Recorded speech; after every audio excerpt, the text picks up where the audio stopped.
Electrochemical characterisation, यही part रह गया था।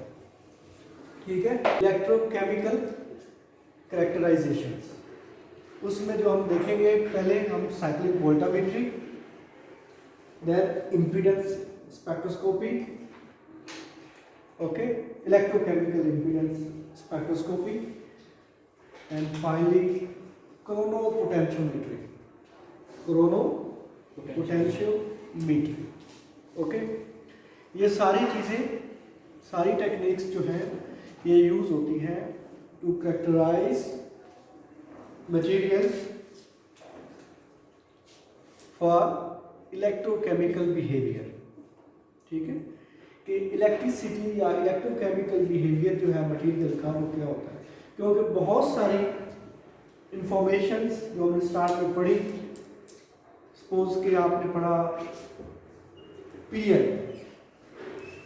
ठीक है, पीएल आपने पढ़ा, फोटो ल्यूमिनेसेंस, उसमें आपने देखा कि ऑल्दो कुछ मटेरियल्स की जो है वो पीक हाइट कम हो जाती है, और जो आप आजकल जो असाइनमेंट कर रहे हैं उसमें भी पढ़ा होगा कहीं ना कहीं, मगर वो एक्टिविटी अच्छी शो नहीं करते। इसका मतलब है कुछ ना कुछ ऐसी इंफॉर्मेशन है जो कि मिसिंग है, वो आज हमें पता चला जाए। ठीक है, उसका हमें आज आइडिया होगा कि वो कौन सी इंफॉर्मेशन थी जो वहाँ पे मिसिंग थी, मगर आज जो हम टेक्निक पढ़ेंगे उसका एनालिसिस हमें क्या बताएगा, इस बारे में आपको इंफॉर्मेशन मिलेगी। बहुत सारे कोरिलेशन जो है, कोरिलेशन मीन जब आपके पास, जब भी कोई आप थीसिस लिखते हैं या रिसर्च आर्टिकल लिखते हैं, उसमें आप डिफरेंट टेक्निक्स यूज़ करते हैं for what, to evaluate your material, to get different types of informations, to explain the nature and behavior of your product. Ultimate purpose यही होता है ना। मगर जो एग्जामिनर होता है, आप तो बहुत अच्छा थीसिस लिख देते हैं, जो एग्जामिनर होता है वो फिर भी कोई ना कोई क्वेश्चन कह देता है कि आपको फील होने लगता है कि यार मैंने तो काम ही गलत कर दिया। जिस तरह वो क्वेश्चनिंग होती है तो इस तरह की फीलिंग्स आ जाती हैं। ये तो बाई चांस आप लोग बचे हुए हैं कि ये कोरोना की वजह से, नहीं तो इस तरह जो सेशन होते हैं उसमें आप लोगों को बुलाया जाता है, वहाँ पे ठीक ठाक माहौल बनता है। अच्छा, वो क्या होता है कि आपका डेटा जो है, आप रिसर्च के स्टूडेंट्स हैं ना, अभी एमफिल का मतलब रिसर्च ही है, आपका जो डेटा होता है वो कोरिलेट नहीं कर रहा होता, जिससे आप पकड़े जाते हैं। इनके जहाँ पे या जिस जगह पे भी आपने कोई अपने से कोई एक आध पॉइंट ऐड किया होगा कि ठीक है यार यहाँ पे मैं इसको यूज कर लेता हूँ तो शायद ठीक हो जाए, तो वो चीज़ें पकड़ी जाती हैं ज़रूर। क्या होता है कि वो डेटा कोरिलेट नहीं कर रहा होता। सपोज कि आपने कह दिया कि जी इसका क्रिस्टलाइट साइज जो है, देखो आज के जो लेक्चर है ना ये तकरीबन सब का एंड पे इसलिए ये पार्ट है, इसमें आपने सब चीज़ों को, जितनी इन्फॉर्मेशन आप पहले पढ़ चुके हैं शायद वो भी रिपीट हो। ठीक है, सपोज कि आपने XRD एनालिसिस किया, और इसका इन चीज़ों का बताने का मकसद ये भी है कि जब आप काम कर रहे हो या जब डेटा आ जाए तो सबको आपने फिर हर लिहाज से देखना है। ठीक है, हर एंगल से देखना है, फिर आपको इजी होगा उसकी वैल्यूएशन करना। आपने XRD से क्रिस्टलाइट साइज निकाला, XRD से पार्टिकल साइज आता है कि नहीं? नहीं आता। XRD से क्रिस्टलाइट साइज निकालते हैं, ग्रेन साइज निकालते हैं, आप पार्टिकल साइज निकालते हैं। ठीक है जी, XRD से आपका क्रिस्टलाइट साइज आ गया। ओके, फिर आपने ट्रांसमिशन इलेक्ट्रॉन माइक्रोस्कोप की तरफ मूव कर गए, उससे आपका पार्टिकल साइज भी आ जाता है। ठीक है, उससे आपको फेजेस का भी आइडिया हो जाता है। ठीक है, ये सारी चीज़ आ गई। फिर आपने एट द एंड जनाब एक्टिविटी निकाली, तो उसको चेक किया कि ये जो मटेरियल आपने बनाया है, ये जो मटेरियल अच्छा लगा जी देख के, जो मटेरियल आपने बनाया उसकी एप्लीकेशन क्या है, उसमें आप जाते हैं। प्रॉपर्टीज़ बड़ी अच्छी शो कर रहे हैं, एक्टिविटी वो आ नहीं रही, आपसे क्वेश्चन किया जाता है, आपने इलेक्ट्रोकेमिकल उसकी कोई प्रॉपर्टी चेक नहीं की, टेक्निक नहीं थी या टाइम अवेलेबल नहीं था या रिसोर्सेज नहीं थे, आपने नहीं किया। सपोर्टिंग टेक्निक्स है ना। आपसे क्वेश्चन होता है कि जी अच्छा ये PL का क्या मतलब है, कि एक आपके पास पीक आती है, कुछ बच्चों ने ना पेपर में यूं ग्राफ बनाए हुए हैं, मैंने यहाँ पे वेवलेंथ लिखा, इधर इंटेंसिटी लिखी। अब मुझे कोई पता नहीं है कि वेवलेंथ किधर इंक्रीज हो रहा है किधर डिक्रीज हो रहा है, आपको पता लग रहा है? नहीं लग रहा ना। तो उसके लिए ज़रूरी है कि आप कोई एरो बनाएं इस तरह का कि हमें पता चले कि ये किधर इंक्रीज हो रहा है किधर डिक्रीज हो रहा है। इस वजह से भी आपके मार्क्स कटते हैं मेरे पेपर में। अच्छा, अब ये चीज़ आ गई। अब एक आपका मटेरियल है वो कुछ यू बिहेव करता है, दूसरा यू करता है, इसकी क्या मीनिंग्स हैं? इसकी इंफॉर्मेशन ये है आपके पास, जो अपनी प्रीवियस नॉलेज है, कि जो ये वाला मटेरियल है इसमें जो एक्साइटेड इलेक्ट्रॉन है वो अभी तक ऊपर ही है, ग्राउंड स्टेट में नहीं आया। और ये वाला जो मटेरियल है इसमें जो एक्साइटेड इलेक्ट्रॉन है वो जल्दी नीचे आ गया। ये इंफॉर्मेशन है ना। अब अगर आप उसकी कोई एक्टिविटी चेक करते हैं, सपोज कि आप किसी मटेरियल को डिग्रेड करवाना चाह रहे हैं या उसको डाई है एब्जॉर्ब करवाना चाह रहे हैं, बड़ी सिंपल से एग्जांपल दे रहा हूँ, या कोई पानी में डाई है, पोल्यूशन आ गई, आप उसको ख़त्म करना चाह रहे हैं, आप चाहते हैं कि आपका जो मटेरियल है वो उस डाई को रिमूव कर दें। बहुत सादा और सिंपल एग्जांपल है ये डेली लाइफ की। आप उसको रिमूव करना चाह रहे हैं, इसको कहते हैं removal of dyes from waste water. आप डाई को रिमूव करना चाह रहे हैं। अब वहाँ से डाई जो है वो दो तरह से रिमूव हो सकती है। एक तो ये है कि डाई के पूरे का पूरा मॉलिक्यूल ही एब्जॉर्ब हो जाए। दूसरा ऑप्शन ये है कि डाई का मॉलिक्यूल ब्रेक हो जाए। ठीक है, अगर तो वो कंप्लीटली रिमूव हो जाता है, एब्जॉर्ब हो जाता है, तो उसको कहते हैं एड्सॉर्प्शन। इसको भी हम थोड़ा सा देखेंगे। अगर तो वो अपने पार्ट्स में ब्रेक हो जाए, मतलब उसका स्ट्रक्चर जो है वो उसके बॉन्ड ब्रेकेज हो जाए, कुछ ऐसे रिएक्शंस हों कि उसमें बॉन्ड ब्रेकेज हो जाए, तो उसको कहते हैं डिग्रेडेशन, डिग्रेड होना। यानी कि वो अपना जो कंपाउंड था, पहले उसका बाजू टूटा, फिर टांग टूटी, टूटते टूटते वो सारा डिग्रेड हो गया। ठीक है, तो इसको कहते हैं डिग्रेडेशन। और सिंपल जो है उसको कहते हैं रिमूवल।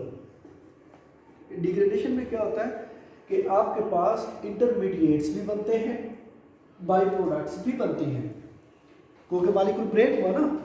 और रिमूवल में सिर्फ उसकी जो कंसंट्रेशन है ना वो डिक्रीज होना शुरू हो जाएगी। पहले थोड़ी थी, फिर और कम हो, फिर और कम। आपने ये देखते रहना है। ठीक है, अच्छा, अब क्या होगा कि जो एक्साइटेड इलेक्ट्रॉन है आपका, उससे मकसद है उसको कहीं ना कहीं आपने यूज करना है। ठीक है वो ऊपर ये शो कर रहा है मगर आगे कहीं यूज नहीं हो रहा। आपने वो स्टडी नहीं किया। क्वेश्चन आपसे ये पूछ लिया जाता है कि भाई PL में तो वो नीचे आ रही है चीज़, इसके क्या मीनिंग्स हैं कि एक्साइटेड इलेक्ट्रॉन ऊपर ही है, उसको काम करना चाहिए, जो भी आप जिस पर्पज़ के लिए भी यूज़ कर रहे हैं वो क्यों नहीं कर रहा, उसकी जो इन्फॉर्मेशन है। ये एक एग्जाम्पल सिंपल मैंने कोट की है, तो उसकी जो इन्फॉर्मेशन है उसके लिए आपको इलेक्ट्रोकेमिकल टेक्निक्स या कैरेक्टराइजेशन की तरफ जाना पड़ता है। वहाँ पे क्या होता है कि हर मटेरियल की एक अपनी चार्ज ट्रांसफर रेजिस्टेंस होती है, और वो पॉइंट आप मीन स्टे कर गया वहाँ पे इलेक्ट्रॉन, मगर वो आगे ट्रांसफर नहीं हुआ। मे बी इस वजह से उसकी जो एक्टिविटी है वो लो रहेगी। तो इस किस्म के जो इश्यूज हैं बहुत सारी, मतलब आप एक्सआरडी कर लेते हैं, माइक्रोस्कोपिक एनालिसिस कर लेते हैं, रामन के हो गए, सरफेस एनालिसिस हो गए, एक्टिविटी भी हो गई, मगर बहुत सारे क्वेश्चन फिर भी आपके अनअटेंडेड रह जाते हैं due to some lack of facilities. अब अगर ये भी साथ हो जाए इलेक्ट्रोकेमिकल का, तो उससे क्या होगा कि आपके वो जो कॉन्सेप्ट्स हैं वो स्ट्रॉन्ग हो जाएंगे। मीन के हो सकता है कि पहले तक आपके जहन में यही होगा, जब आप ये असाइनमेंट कंप्लीट भी करेंगे तो आप वो बात नहीं रहेगी कि ये PL का बड़ा इशू आता है ख़ास तौर पे। फिर इसी तरह बैंड गैप का भी आता है। हम कहते हैं कि जी बैंड गैप रिड्यूस हो रहा है। सपोज, या इंक्रीज हो रहा है, हम एक ट्रेंड बनाते हैं कि भाई अगर इंक्रीज हो तो इस तरह के कुछ आना चाहिए एक्टिविटी जो आप चेक करना चाहते हैं, या जो भी एप्लीकेशन इंक्रीज हो तो फिर इस तरह आना चाहिए, है ना। मगर आपको रिजल्ट इस तरह मिले ना। आप ये ना सोचिएगा कि आपका एक्सपेरिमेंट जो है आप रॉन्ग साइड पे जा रहे हैं, नहीं, हो सकता है कि कोई और ऐसी कैटेगराइजेशन करवाएं जिससे आपको ये इन्फॉर्मेशन भी मिल जाए कि भाई ऐसा पॉसिबल है। लास्ट टाइम एक स्टूडेंट थे एमफिल में, वो आसिफ था मेरा ख्याल है, आसिफ लोग जो कर गए हैं अतर साहब के पास थे, उन्होंने इलेक्ट्रोकेमिस्ट्री का ही पार्ट था, वो कर रहे थे, तो वो उनका ना स्लोप पॉजिटिव आ रहा था। जो इक्वेशन थी मैथमेटिकल उसमें स्लोप नेगेटिव होना चाहिए, उनका पॉजिटिव आ। अब उस परेशान की याद ये ना हमारा सर के पास जाए ना, सर तो डांटेंगे यार ये इतनी बेसिक सी बात है। अब वो बेचारे इधर घूम लिटरेचर देखा, कोई समझ नहीं आई, वो कह रहे कि हमारा सोल्यूशन, उन्होंने 3 दफ़ा वो काम कर लिया, सोल्यूशन बनाया, वो माइक्रोमोलर सोल्यूशन, पीपीएम, कुछ आसान नहीं है ये, ख़ास तौर पे डीएनए वगैरह के सोल्यूशन जो बनाने हैं, वो बनाया, एक्सपेरिमेंट किया, वो रिज़ल्ट, फिर किया वो रिज़ल्ट, फिर किया वो रिज़ल्ट, परेशानी बढ़ गई। तो ऐसे ही दिन में बैठा है, कहते हैं कि सर जी ये एक प्रॉब्लम है, मैंने कहा दिखाओ यार, कहते हैं कि ये, मैंने कहा इसमें ये आर्टिकल देखो, बाई चांस वो हमने एमफिल में कहीं देखा हुआ, मुझे याद आ गया, मैंने बता दिया, वो उसमें स्लोप उसका पॉजिटिव था। ये बात बताने का मकसद ये है कि सम टाइम जो आपको एक कुछ पढ़ा दी जाती है, मसलन एक मैं आज पढ़ाऊँगा आपको, उसमें उसका स्लोप या कुछ चीज़ें पॉजिटिव होंगी जो लेक्चर में मैं आपको बता दूँगा। हो सकता है कि जब आप परफॉर्मेंस करें या कोई काम करें तो उसमें आपका जो डेटा है वो कुछ उस और तरह से बिहेव करे, तो वहाँ पे फिर आपको ये इस लिहाज से नहीं परेशान होना कि हम बिल्कुल गलत कर रहे हैं। समटाइम हो भी जाती है मिस्टेक, आप प्रॉब्लम परफॉर्म भी करते हैं, मगर जब बार बार आप कर रहे होते हैं, सारे आपने पैरामीटर्स ठीक कर दिए, कंडीशन फिट कर दी, फिर भी नहीं हो रहा, तो फिर लिटरेचर में जाएँ ज़रूर, देखें कि शायद कोई ऐसी टेक्निक हो जो आपको वो एक्सप्लेन कर दे, शायद कोई ऐसा मेथड और हो, कोई ग्राफिकल इंटरप्रिटेशन ऐसी हो जो आपको वो चीज़ एक्सप्लेन कर दे। ठीक है, तो इलेक्ट्रोकेमिकल का ये जो जब हम मटेरियल बनाते हैं तो ख़ास तौर पे ये कोई भी मटेरियल आप बनाते हैं, चाहे कंपोजिट बनाएं, पॉलीमेरिक कंपोजिट बनाएं, आप अलॉयज़ में जाएं, हमारे पास ये टेक्निक अवेलेबल है। यहाँ पे आप साइक्लिक वोल्टामेट्री भी कर सकते हैं, इंपीडेंस भी कर सकते हैं, एक दो और चीज़ें हैं उनको हम सेट करने लगे हैं, इंशाल्लाह वो भी हो जाएगी। ठीक है, तो ये अब बहुत सारे इंटरनेशनल आर्टिकल जो है, रिसर्च आर्टिकल्स, वो सिर्फ और सिर्फ ओनली इलेक्ट्रोकेमिकल कैटेगराइजेशन पे भी बेस करते हैं। उन्होंने मटेरियल बनाया, they didn't go for extensive lab work, बनाया मटेरियल लिया, इलेक्ट्रोकेमिस्ट्री यूज़ की और उसका आर्टिकल पब्लिश हुआ, लोगों ने पीएचडी की है, ठीक ठाक इन्वेस्टिगेशन होती है। ये रस्टिंग है, क्रोरियन है, इस पर बहुत काम होता है। फिर साइक्लिक वोल्टामेट्री या इलेक्ट्रोकेमिकल सीरीज से, इलेक्ट्रोकेमिकल एनालिसिस से आप मटेरियल की स्टेबिलिटी का देखिए, ये कितनी अच्छी बात है कि आप अगर कोई मटेरियल बनाते हैं और आप उसको देखते हैं कि उसकी स्टेबिलिटी कितनी है, स्टेबल कितना है, तो बड़ी क्विक रिस्पॉन्स आपको मिलता है इलेक्ट्रोकेमिकल से, ये बहुत अच्छी बात है। अब रादर के आप वो प्रैक्टिकल परफॉर्म करें, एक दफ़ा उसको रखें, फिर चंद दिन वेट करें, फिर रिजल्ट निकालें, फिर वेट करें, फिर तो वो बहुत एक एग्जॉस्टिव वर्क हो जाता है, लिबोरियस वर्क हो जाता है। तो ये कुछ टेक्निक्स हैं जो आपको बड़ा रैपिड रिजल्ट दे देती हैं। सेंसिटिव भी हैं, sensitive in the sense, sensitive के क्या मीनिंग्स होते हैं आपने इसको बताएगा?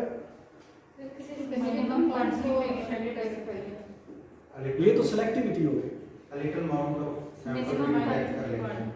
और मतलब कि सेंसिटिव, अब अगर आप अपने कोलीग्स में या फ्रेंड्स में बात करें तो कहते हैं ना कि यार ये बड़ा सेंसिटिव है, थोड़ी सी बात हल्की सी बात भी उसको जो है ना वो तंग करने लग जाती है, रोने लग जाए या मरने लग जाए।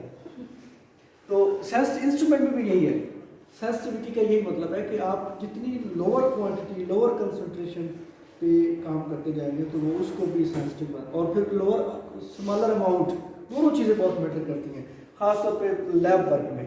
कंसंट्रेशन, आपकी भी कंसंट्रेशन चाहिए और जो मटेरियल में आप वो अमाउंट क्वांटिटी यूज़ कर रहे हैं उसकी भी चाहिए, क्योंकि अगर आप 2-2 kg जो है वो आप मटेरियल उधर लगाते रहें तो इतना तो वो प्रिकर्सर भी नहीं आते, प्रिकर्सर जो है, ठीक है। तो ये चीज़ें सारी मैटर करती हैं। तो सेंसिटिविटी भी इनमें इलेक्ट्रोकेमिकल। फिर मज़े की बात ये है कि जो भी आपने इलेक्ट्रोकेमिकल एनालिसिस करना है उमर भाई, उसमें आपको 3 चीज़ें ज़रूर चाहिए।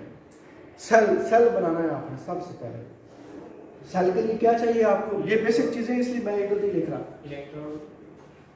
इलेक्ट्रोड्स या इलेक्ट्रोड, इलेक्ट्रोड्स, ठीक है। इलेक्ट्रोलाइट, सॉल्वेंट, ठीक है। और बंदा परफॉर्म करने वाला इलेक्ट्रोकेमिकल एनालिसिस के लिए हाँ जी, volt meter, ampere meter, wires, board, बिजली भी चाहिए। सेल आपको उसमें जिस पॉइंट पे बेसिकली आपके जो मटेरियल है जिसको आपने चेक करना है, उसको आपने बनाना होता है वर्किंग इलेक्ट्रोड, सबसे मेन पॉइंट जिसके ऊपर काम होना है। मेन कि आपने कोई चीज़ बनाई और आप उसका एनालिसिस करना चाह रहे हो, तो आपको वो जो मटेरियल जो आप जिसको एनालाइज करना है, उसको आप एज ए वर्किंग इलेक्ट्रोड बनाओगे। ये पक्की ठक्की बात है, ये याद रखो। उसको वर्किंग किस पे काम होना है बेसिकली। जब वर्किंग बनाते हो तो फिर उसका काउंटर भी बनाते हो, और फिर उस काउंटर सब को चेक करने के लिए साथ में रेफरेंस भी होता है कि भाई किसके साथ आपने उसको चेक करना है। ये 3 चीज़ें हैं मेन कि जब आप सेल कंस्ट्रक्ट करते हो, ठीक है। काउंटर इलेक्ट्रोड, वर्किंग जिस पे एक्चुअली काम करना है, और आपने चेंज किसको करना है, वर्किंग इलेक्ट्रोड को। रेफरेंस को भी नहीं छेड़ना और काउंटर को भी नहीं छेड़ना। सर ये काउंटर इलेक्ट्रोड ये बेसिकली करंट बैलेंस करने के लिए उसमें यूज़ होता है, और इसमें हम प्लाटिनम वगैरह यूज़ करते हैं, ठीक है। और रेफरेंस इलेक्ट्रोड आपके पास यूजली हम सैचुरेटेड कैल्विन इलेक्ट्रोड यूज़ करते हैं। ये अच्छा और भी है, मगर इसको यूजली हमारे पास जो मौजूद है। वर्किंग में आप खुद भी बना सकते हैं। उसके अलावा जो आसान है वो है ग्लासी कार्बन इलेक्ट्रोड। आप ये पढ़ेंगे, जब आर्टिकल पढ़ेंगे ना, ये रिसर्च में जब आप असाइनमेंट करेंगे उसको, वो क्या होता है ग्लासी कार्बन। ये नॉर्मल चीज़ें, ये सब बच्चों को पता होनी चाहिए। अब आ गए हम जी साइक्लिक वोल्टामीट्री की। साइक्लिक वोल्टामीट्री ये वो टेक्निक है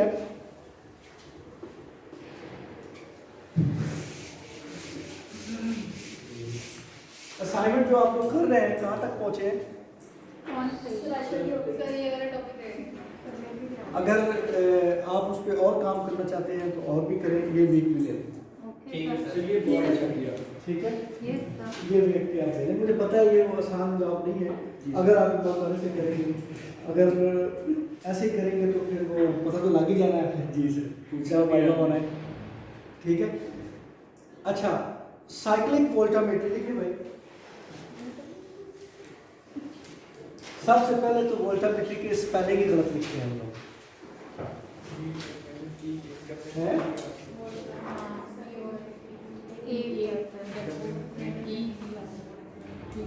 यही है। आपने ठीक नहीं लिखे होंगे, नहीं लिखे होंगे। डबल अब नहीं आता, गूगल करो यार। ये मोबाइल का कितना अच्छा यूज है। इसी बहाने हम ऐसे ट्राई भी कर सकते हैं।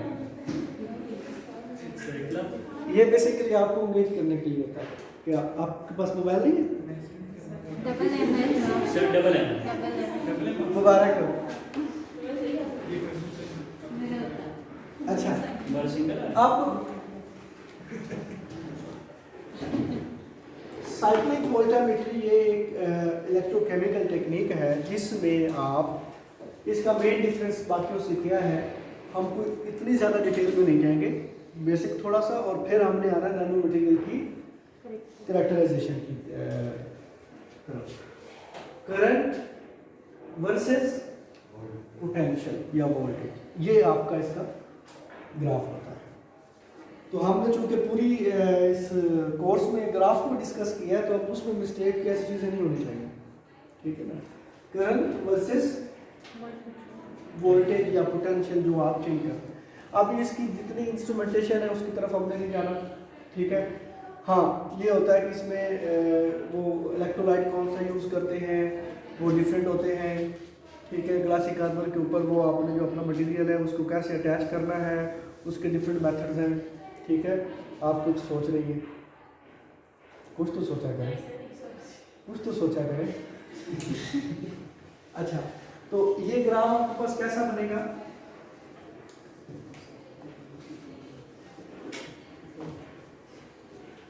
ठीक है। बाकी जो इसकी डीप डिस्कशन है कि ये कहाँ से ऐसे बनते हैं, क्यों बनते हैं, वो अतर साहब से पढ़ लीजिएगा नेक्स्ट सेमेस्टर में इलेक्ट्रोकेमिकल, हाँ जी, इलेक्ट्रो एनालिटिकल में वो डिटेल में पढ़िएगा इंशाल्लाह सर। अच्छा, करंट वर्सेस ये क्या होगा? वोल्टेज। अब ये यहाँ पे स्वीपिंग होती है वोल्टेज की, ठीक है। नेगेटिव टू पॉजिटिव भी जाते हैं, पॉजिटिव टू नेगेटिव भी जाते हैं, वो भी सारी चीज़ें हम डिटेल में पढ़ लेंगे। सपोज कि हम ये नेगेटिव टू पॉजिटिव जा रहे हैं, स्वीपिंग कर रहे हैं, पोटेंशियल नेगेटिव टू पॉजिटिव, यहाँ पे जीरो है बीच में, इधर नेगेटिव वैल्यूज है, इधर पॉजिटिव वैल्यूज। सिमिलरली करंट भी आपको इसी तरह ही मिलेगा। ये अगर जीरो है तो ऊपर पॉजिटिव और नीचे नेगेटिव करंट, ठीक है। इसमें भी वेरिएशन है।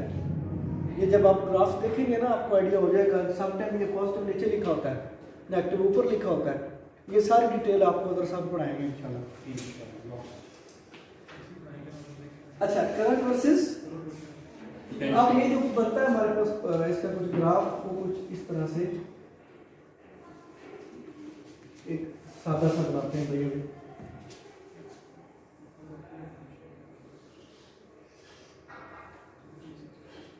ऐसे करिए, ठीक है। ये भी हो सकता है, एक और भी है, ऐसे कर लो, ठीक है। वो डिफरेंट शेप्स होती हैं इसकी, वो साइक्लिक में ट्राइंगल वाली भी चलती हैं। अभी हम एक सिंपल बना रहे हैं। इसमें ये जो पॉजिटिव करंट होता है उसको हम क्या बोलते हैं? एनोडिक, ठीक है। और वहां पे क्या होती है? ऑक्सीडेशन। और ये जो नेगेटिव करंट में है इसको क्या बोलते हैं? कैथोडिक। और इस यहाँ पे क्या होती है? रिडक्शन, ठीक है। और इसी तरह ये जो होता है इसको अगर आप यूं करें या यूं करें तो यहाँ पे आपको एक वैल्यू मिलती है, ठीक है। ये पीक है तो ये एनोडिक पीक है, तो इसको IPA भी बोला जाता है, ठीक है। Anodic peak current. और इसके लिए जो एनर्जी है आपकी उसको आप लिख सकते हैं EPA, एनोडिक पीक पोटेंशियल, ठीक है। सिमिलरली आपके पास ये जो होता है इसको क्या बोलते हैं? IPC, cathodic peak current. ये जो इधर आपको वैल्यू मिलेगी। और इसी तरह इसकी जो एनर्जी होगी वो क्या होगी बेटा? Cathodic peak potential. इसकी बहुत डिटेल है, बहुत लंबी डिटेल है, वो हमें नहीं पढ़नी, वो आप पढ़ते रहिएगा। हमारा पर्पस क्या है बेसिकली? अगर आपका एक मटेरियल आपने बनाया और आप उसकी इससे स्टडी करना चाह रहे हैं स्टेबिलिटी, ठीक है, कि वो कितना स्टेबल है। अब सबसे पहले आपने ये देखना है कि वो मटेरियल जो है उसको आपका सिंपल वर्किंग इलेक्ट्रोड है, पहले उसको चेक करें, उसकी जो भी पीक्स आती हैं वो आ जाएगी। उसके बाद आपने वो जो आपने मटेरियल बनाया है उसको वर्किंग इलेक्ट्रोड बनाना है। अब वर्किंग इलेक्ट्रोड की जो प्रिपरेशन है वो एक अलग से टास्क है, ठीक है, कि आपने वर्किंग इलेक्ट्रोड कैसे बनाना है, ठीक है, उसकी क्या क्या प्रोटोकॉल है जिसको फॉलो करके आप वर्किंग इलेक्ट्रोड बनाते हैं। फिर उसकी आपने इसी तरह स्कैनिंग करनी है।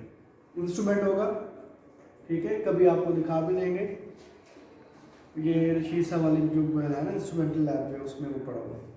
अच्छा, वो जब स्कैनिंग हो जाती है तो वो आपको इसी तरह की एक कर्व मिलेगी और इस कर्व को क्या बोलते हैं? वोल्टेमोग्राम। क्या बोलते हैं? वोल्टेमोग्राम।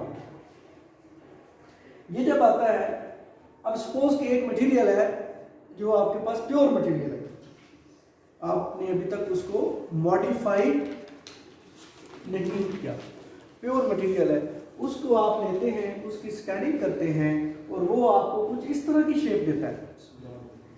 ठीक है, वो आ गया जी प्योर जी हमारा जी। अब आपने कर दिया उसको मॉडिफाई।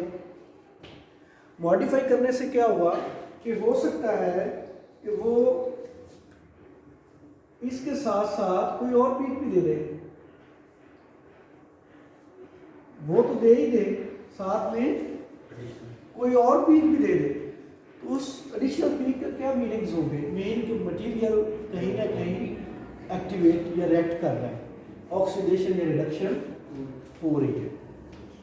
इसका मतलब है कि वो स्टेबल नहीं है, वो स्टेबल नहीं है। आपने ये चीज़ भी चेक करनी होती है कि मॉडिफाई करने के बाद हम अक्सर ये होता है कि ना एक्टिविटी तो अच्छी आ गई, उससे बेहतर आ गई, मगर जब हमने उसकी स्टेबिलिटी को देखा तो वो स्टेबल ही नहीं है। ठीक है ना, ये अक्सर क्वेश्चन पूछ लिया जाता है। अच्छा, आपकी बड़ी अच्छी एक्टिविटी है, have you checked it's stability? अब उसके दो मेथड हैं। एक तो आपके पास ये है कि आप सीवी कर लें, दूसरा ये है कि आप आईसीपी पे चले जाएं। आईसीपी का पता है ना, इंडक्टिवली कपल्ड प्लाज्मा, उस पर चले जाएं। उस पर कैसे पता चलेगा भाई? या आप एटॉमिक एब्जॉर्प्शन में जो डबल एस होता है आपके पास, है ना, जिस पे, हाँ जी, उस पर चले जाएं। उनसे क्या होगा? सपोज कि आपने जिंक ऑक्साइड या कोई मेटल ऑक्साइड्स बनाया है, तो उसकी कंसंट्रेशन उससे पता लग जाएगी आपको आईसीपी से या डबल एस से। अच्छा, अगर वो स्टेबल नहीं है तो उसमें कोई भी आयन बने होंगे तो वो भी उधर डिटेक्ट हो जाते हैं। ठीक है ना, तो उससे भी आपको आइडिया हो सकता है। मगर वो एक उसमें क्या है, आप सोल्यूशन बनाएंगे, फिर आगे जाएंगे, फिर वो रिजल्ट आएगा, फिर उसको क्वालिटेटिवली फिर क्वांटिटेटिवली आप करेंगे। इसमें डायरेक्ट स्कैनिंग करेंगे, आपको आइडिया हो जाएगा। इसी तरह अब आप डिफरेंट इन्वायरमेंट में करते हैं। सपोज एक मटेरियल है, उसको आपने डार्क में किया, मीन उसको लाइट नहीं प्रोवाइड की, विदाउट रेडिएशन ऑफ लाइट आप उसको स्कैन करते हैं, वो ये रेड वाली पीक देता है। ठीक है, अब आपने क्या कहा कि जी यार ये मटेरियल तो डार्क में तो ठीक है, स्टेबिलिटी शो कर रहा है। अब अगर मैं इसको लाइट प्रोवाइड करता हूँ, क्योंकि बैंड गैप और पीएल से तो आप खेल चुके हैं ऑलरेडी, अगर मैं इसको लाइट प्रोवाइड करता हूँ इन रेडिएशन ऑफ लाइट या इल्यूमिनेशन ऑफ लाइट, क्या फिर भी ये स्टेबल रहेगा कि नहीं? एक्साइटेशन होती है ना लाइट में, क्या ये फिर भी ये स्टेबिलिटी शो करेगा कि नहीं? उसमें फिर आप क्या करेंगे, हेलोजन लैंप्स वगैरह होते हैं, हम उनसे उसको लाइट प्रोवाइड करते हैं और साथ ही उसकी स्कैनिंग ले लेते हैं। जब स्कैनिंग ली तो अगर तो वो इसी तरह रहे जिस तरह रेड है तो मेन के स्टेबल है। अगर ये अब ये प्योर की बात हो रही है इन टू डिफरेंट कंडीशंस। पहले हमने क्या बात की थी, pure and modified in same condition. अब हम क्या बात कर रहे हैं कि same material in two different conditions. पहले लाइट थी, फिर लाइट नहीं, या लाइट नहीं थी, या लाइट है।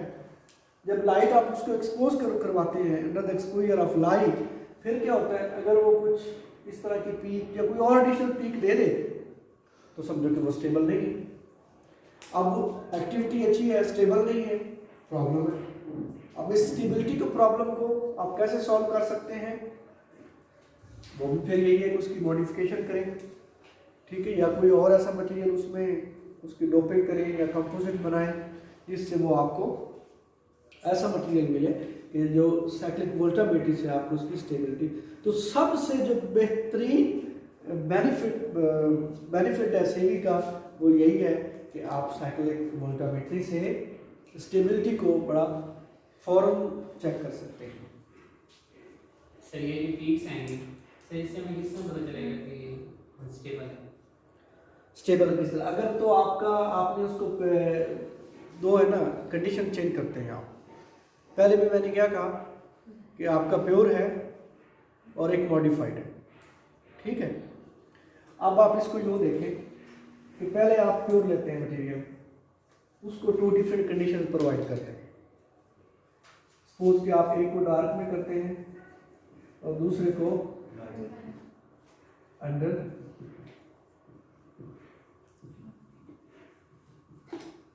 इल्यूमिनेशन करते हैं। अब अगर उसका वही स्कैन रहे दोनों कंडीशंस में एक जैसा रहे तो आप ये कह सकते हैं कि ये मटेरियल जो है आपका इन 2 डिफरेंट कंडीशन पे स्टेबल है।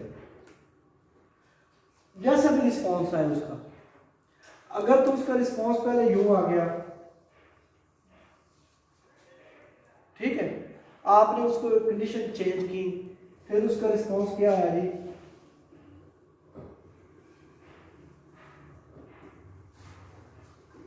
ये जो पीक आई है ना, अच्छा शायद आप अभी भी ना समझे, ये पीक्स आती क्यों है, आप शायद समझ आ गए। ये पीक्स बेसिकली इलेक्ट्रॉन की या मटेरियल का एक रिडॉक्स रिएक्शन हो रहा होता है, रिडक्शन ऑक्सीडेशन का, इलेक्ट्रॉन ट्रांसफर का, ठीक है। मेन कि आपके पास एक स्पीशीज है ए, ये जब ए प्लस में जाएगी, इसका स्कैनिंग और है, इसकी स्कैनिंग और है, ठीक है। ये अगर ये अब यहाँ से ये ऑक्सीडाइज्ड पार्ट है और ये सिंपल है, तो ये पीक्स आएंगी इनकी, तभी आएंगी जब रिडॉक्स रिएक्शन होगा। अगर मटेरियल में रिडॉक्स रिएक्शन नहीं है तो ये पीक्स नहीं है।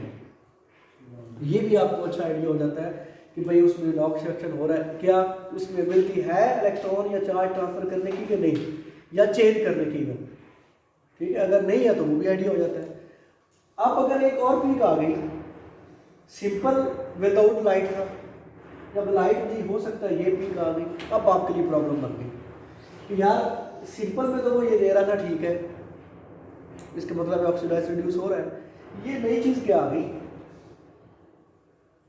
अब वो हो सकता है कि ये स्पीशीज जो है, ये जो आप अभी फर्दर लाइट में रिएक्शन करवा रहे हैं, हो सकता है कि वो सिंपल में सिर्फ ये आयन बनता हो, और जब आपने लाइट दी तो शायद वो इलेक्ट्रॉन उसमें और भी कोई रिएक्शन दे रहा है, जिस वजह से कोई और पीक बन रही है, कोई और स्पीशीज बन रही है, एनाइन बन सकता है, फर्दर कैटाइन बन सकता है, ठीक है, किसी और के साथ उसका रिएक्शन हो सकता है मिक्सचर में, ठीक है, तो ये प्रॉब्लम हो सकता है, ठीक है।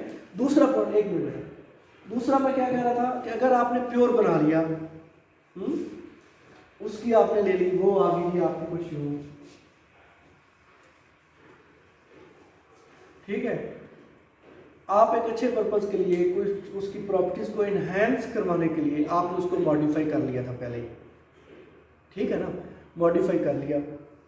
मॉडिफिकेशन के बाद आपने कहा कि अच्छा यार ये वर्क तो अच्छा कर रहा है, अब मैं इसकी स्टेबिलिटी भी देख लूँ, प्योर तो ये था, ठीक है। अब जब आपने वो जो मॉडिफाइड मटेरियल लिया, अगर तो वो इसी तरह की दे दे तो फिर तो बात ठीक है कि जी वो भी स्टेबल है, ठीक है। अगर वो इसमें कुछ एक्स्ट्रा चीज़ें देना शुरू कर दे तो आप समझे कि वो मॉडिफाइड जो है वो माइट भी एक्टिविटी आपको अच्छी दे रहा है मगर स्टेबिलिटी नहीं है। एक और पॉइंट, इनकी बार बार स्कैनिंग करवाने से, एक दफ़ा सेल जब वर्किंग इलेक्ट्रोड आपने बना लिया, ठीक है, वर्किंग इलेक्ट्रोड एक दफ़ा आपने बना लिया, फिर एक दफ़ा उसकी आपने रीडिंग ली, स्कैनिंग की, उसी टाइम दोबारा करेंगे ना तो थोड़ा बहुत जरूर फर्क आएगा। किस में फर्क आ सकता है, that difference might be in the peak height, ठीक है, इसमें भी आ सकता है। थोड़ी बहुत पीक शिफ्ट नहीं होनी चाहिए क्योंकि मटेरियल हुई है, अगर हाँ बहुत माइनर शिफ्टिंग भी आ सकती है, बहुत माइनर, मगर सिग्निफिकेंट नहीं होनी नहीं चाहिए वैसे। हाँ पीक हाइट ऊपर नीचे हो सकती है, और ये आप डिफरेंट कंसंट्रेशन की भी बनाए ना तो उनकी भी पीक हाइट चेंज होगी जी। सर ये शेप वही की वही रहे, लेकिन ग्राफ में उसकी जगह बदल जाए, पहले एक्सिस के करीब और बाद में दूर हो जाए। हाँ ऐसी पॉसिबिलिटी भी है, ये भी हो सकता है, ये तो सारे चांसेस हैं ना उसके। मगर मटेरियल के हवाले में जो हम solid material powder working electrode बना के करते हैं उसमें इतनी ज़्यादा पीक शिफ्ट नहीं है, ठीक है।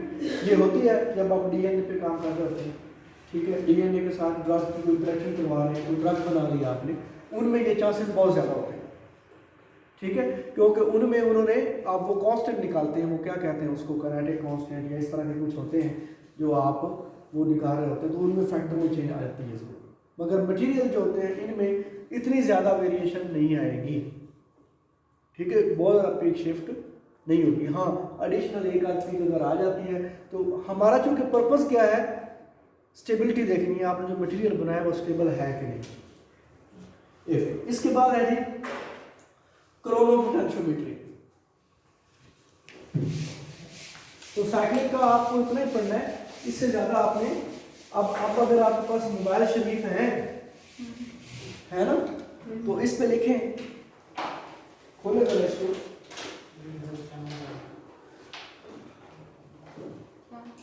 आप लिखें voltammogram of zinc oxide and its modified nanomaterials.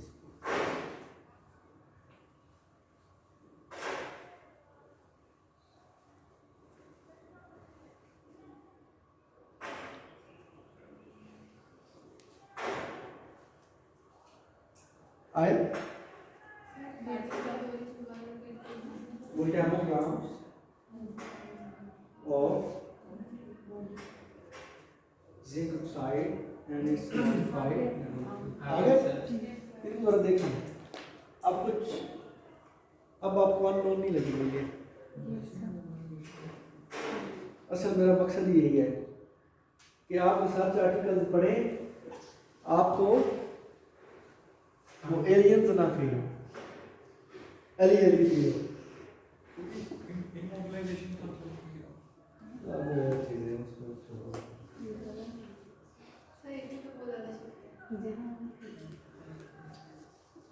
ये इसको बात करते हैं। अच्छा जी, नजर आया कुछ में आपको यूं नजर आएगा,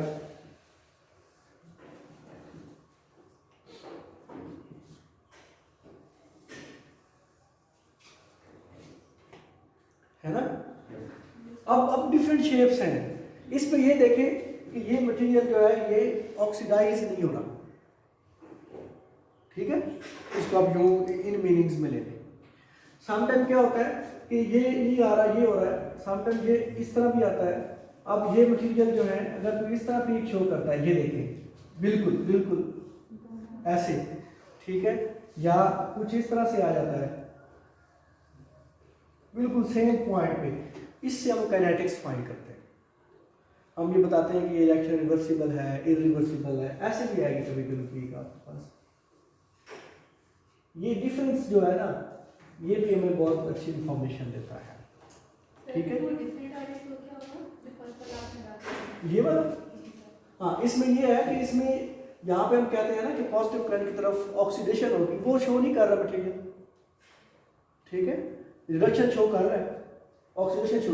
तो ये मेटल इलेक्ट्रोकेमिकल सीरीज में आप जाए ना कभी, तो आपको आइडिया होगा कि कौन सी मेटल्स अच्छा रिड्यूस होती है, ठीक है। इलेक्ट्रोकेमिकल सीरीज में वो बना होता है ना, ऑक्सीडाइजिंग एजेंट कौन सी है, रिड्यूसिंग एजेंट कौन सी है, उससे भी आपको आइडिया हो जाए, ठीक है। मगर ये जो है, ये वाली चीज़ें जो है, ये आपने इससे परेशान नहीं होना, ये काइनेटिक्स को डील करती हैं ज़्यादा तौर पे। ये आपको बताती हैं कि रिएक्शन आपका रिवर्सिबल, ये रिडॉक्स रिएक्शन है या नहीं है, इरिवर्सिबल है, कोजाई रिवर्सिबल है, ठीक है। इस किस्म के बहुत सारे, वो काइनेटिक्स की बात है, वो इलेक्ट्रोकेमिकल काइनेटिक्स की बात है। आप जब सीधी निकालेंगे तो बहुत से लोग इसको डिफरेंट स्टाइल से डिस्कस करते हैं, मगर हमारा जो नैनो मटेरियल्स के पॉइंट ऑफ व्यू से जो पर्पस है, उसमें मेन ये है कि आपने उसकी स्टेबिलिटी को देखना है, ठीक है। तो उसमें आप देखें, जिंक की कोई निकालेंगे अपनी, जिंक फैट की,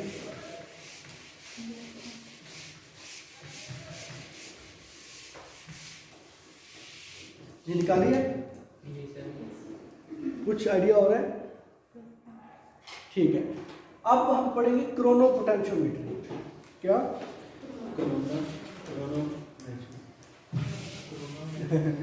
क्रोना नहीं यार,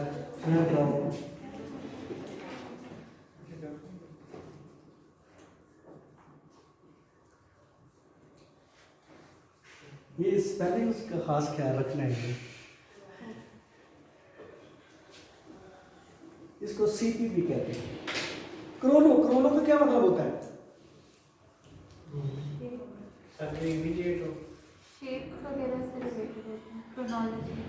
क्रोनोलॉजी क्या होता है? Chronic sequence with respect to what time, है ना। तो इसमें क्या है, chrono potentiometer, change in potential with respect to time. Change in potential mean के पोटेंशियल वर्सेस टाइम, ये आपने चीज स्टडी करनी है इसमें, ठीक है। इसको याद रखना है। क्या होगा, इधर आपके पास वोल्टेज होगा या पोटेंशियल, जिसको आप लिखते हैं ठीक है, और इधर क्या होगा, टाइम।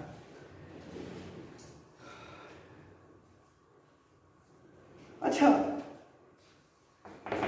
आपको कभी इस चीज का एक्सपीरियंस हुआ है कि कभी आपने ये देखो कि यार ये टाइम के साथ साथ वोल्टेज क्यों चेंज होता है, या होता भी है कि नहीं?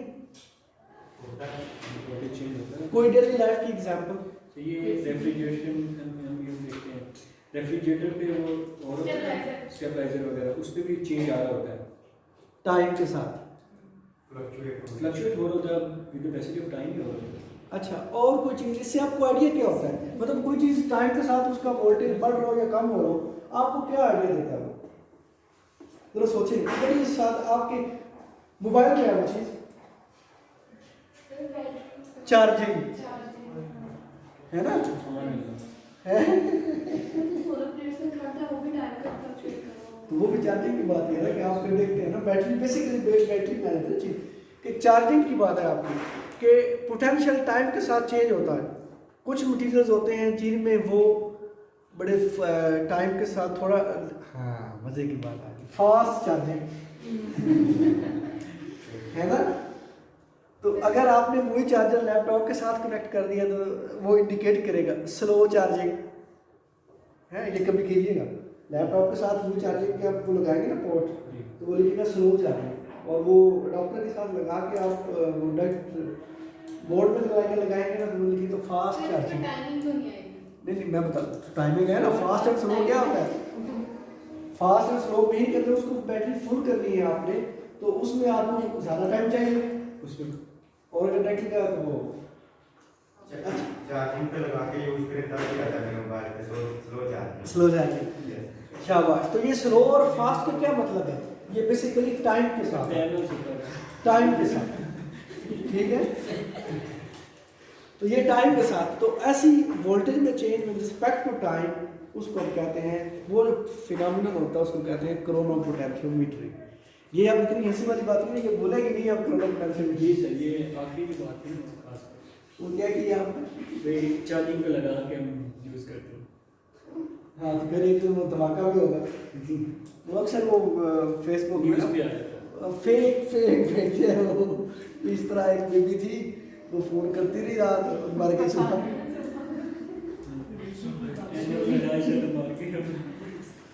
धमाका हुआ, बैटरी ब्रस्ट कर गई, ठीक है। अच्छा चलिए शाबाश, तो चार्जिंग और डिस्चार्जिंग बिहेवियर ये भी मटेरियल का वेरी करता है, ये भी हमें इंफॉर्मेशन देता है कि आपका जो मटेरियल है वो इलेक्ट्रॉन जो एक्साइटेड गए या ग्राउंड में रहे वो कितनी देर तक वहाँ पर रहे, उन्होंने उसमें चार्ज प्रोड्यूस किया, उसको एबिलिटी दी टू ट्रांसफर द चार्ज, कब वो डिस्चार्ज होना शुरू हो गया, तो ये सारी चीज़ें होती हैं। सपोज हम क्या करते हैं कि अक्सर बैटरी में यूँ चलती है, ठीक है, फिर यूँ आना शुरू हो जाती है,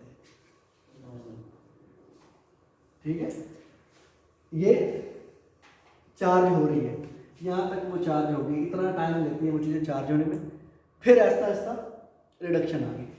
कुछ शेप्स आपको यूँ भी मिलती है,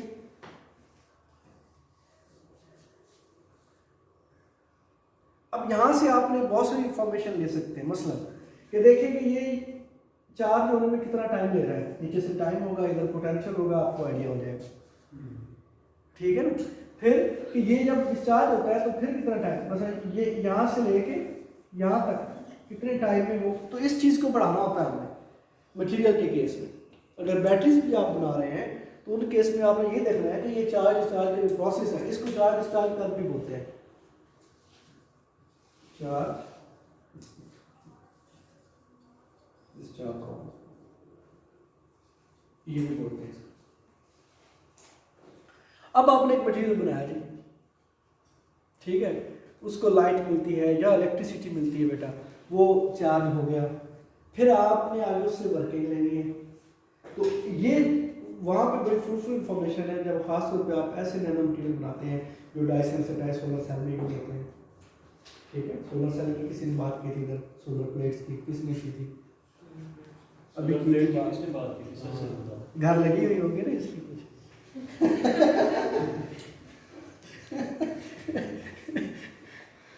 तो तो वो ये तो ना वो ऋतिक रोशन वाली मूवी वाली बात होगी, धूप धूप धूप, जब धूप होगी तो वो चलेगी, है ना। अच्छा, अब क्या है कि फिर हमने ये देखना होता है, ये डाई सेंसिटाइज सोलर सेल हैं या सोलर प्लेट्स की वो बैटरी की बात ठीक की इन्होंने।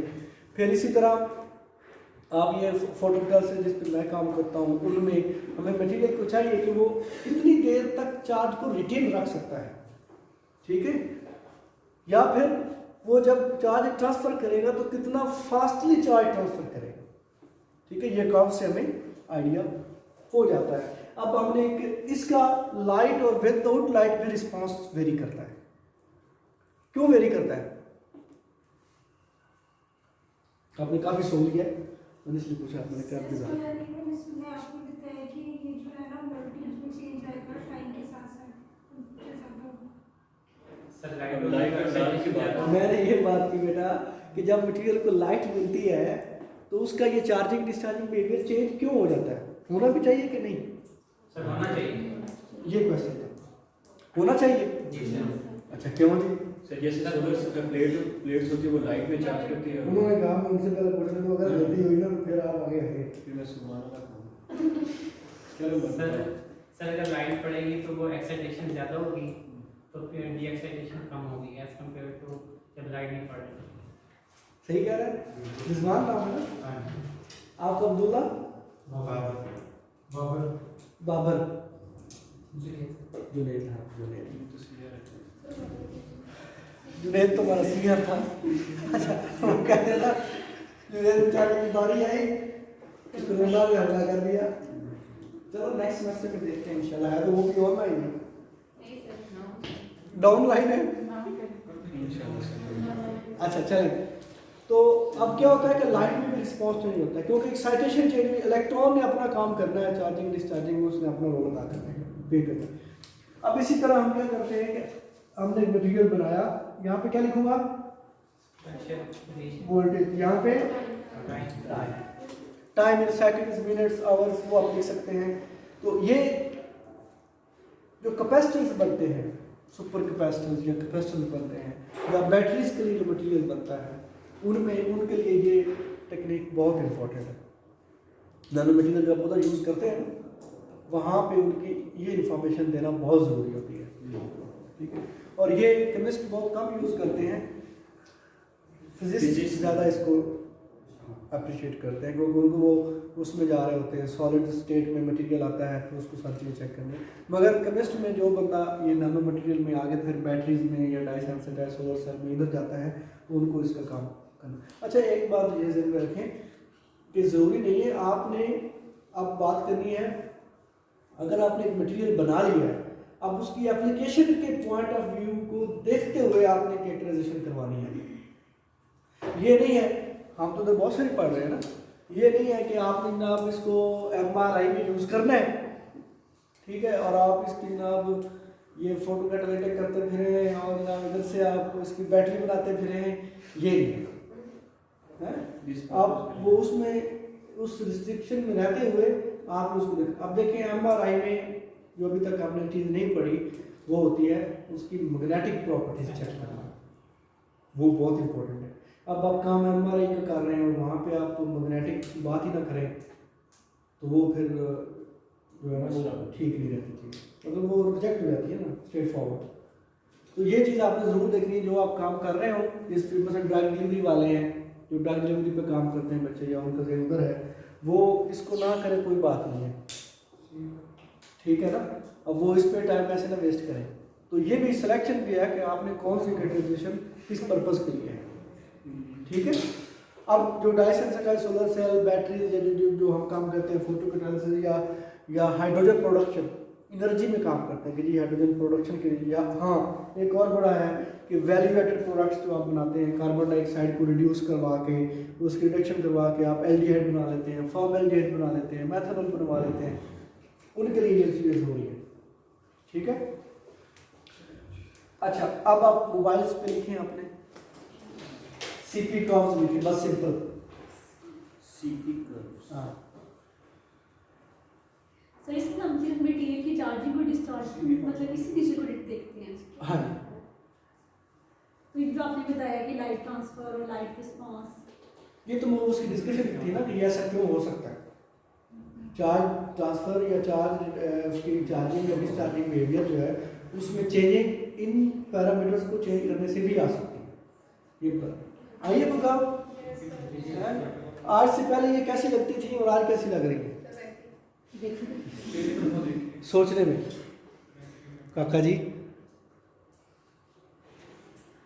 अब आप इनको किसी और स्टाइल से पढ़ेंगे, कैसे पढ़ेंगे? जैसे पढ़ाया वेरी फनी। फिर ये ना कहना मैंने वो नहीं कहा, ये भी ऐसे ही पढ़ा जाती है, नहीं पढ़ा हैं? तो आप कुछ इंफॉर्मेशन मिल रही है रिजवान इससे आपको जी बिल्कुल। कि ये क्या कहना क्या चाह रहा है? एक मटेरियल बनाया, अब कुछ में आपको यूं फील होगा कि ये ऐसे बनाया, ठीक है, कुछ ये ऊपर यूं हो जाएगा, बिल्कुल सर ऐसे ही है ना? तो इसको फिर आपने एक्सप्लेन करना है, बताना है कि इसमें अच्छा कौन सा, मुझे अच्छा ये लग रहा है, क्यों कि चार्ज हो गया, ज़्यादा देर तक चार्जिंग में रहा, ठीक है, मगर अब अगर ये पीक कुछ यूं हो जाए तो ये आपने बड़े ध्यान से देखना है, मतलब यूं भी हो सकता है, ठीक है? सर इसको एक्सप्लेन कर देंगे, मतलब इसमें डिफरेंस हम कैसे करेंगे, मतलब इसको एक्सप्लेन करना हम आप इसको आप पीक को पहले इंडिविजुअल एक्सप्लेन करेंगे ठीक है। कि इधर टाइम लिखा हुआ है, आपने जब भी किसी भी ग्राफ को एक्सप्लेन करना होता है तो उसके एक्स और वाई एक्स दोनों को ज़हन में रख के करना है, अदरवाइज आप नहीं सही कर पाएंगे।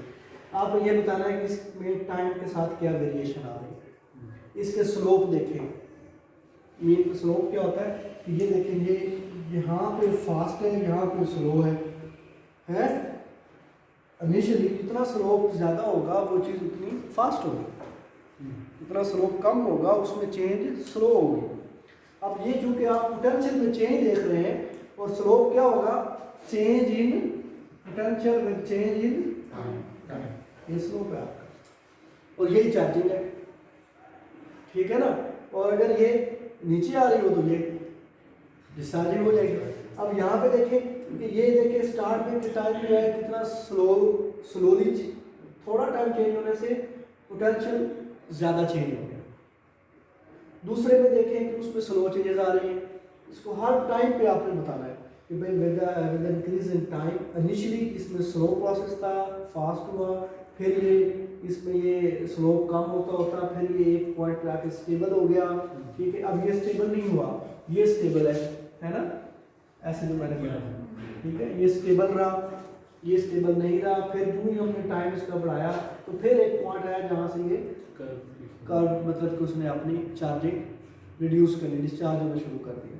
अब इसमें देखें कि इसने डिस्चार्ज होने में ज़्यादा टाइम लिया, इसने बहुत अचानक से सडन ये,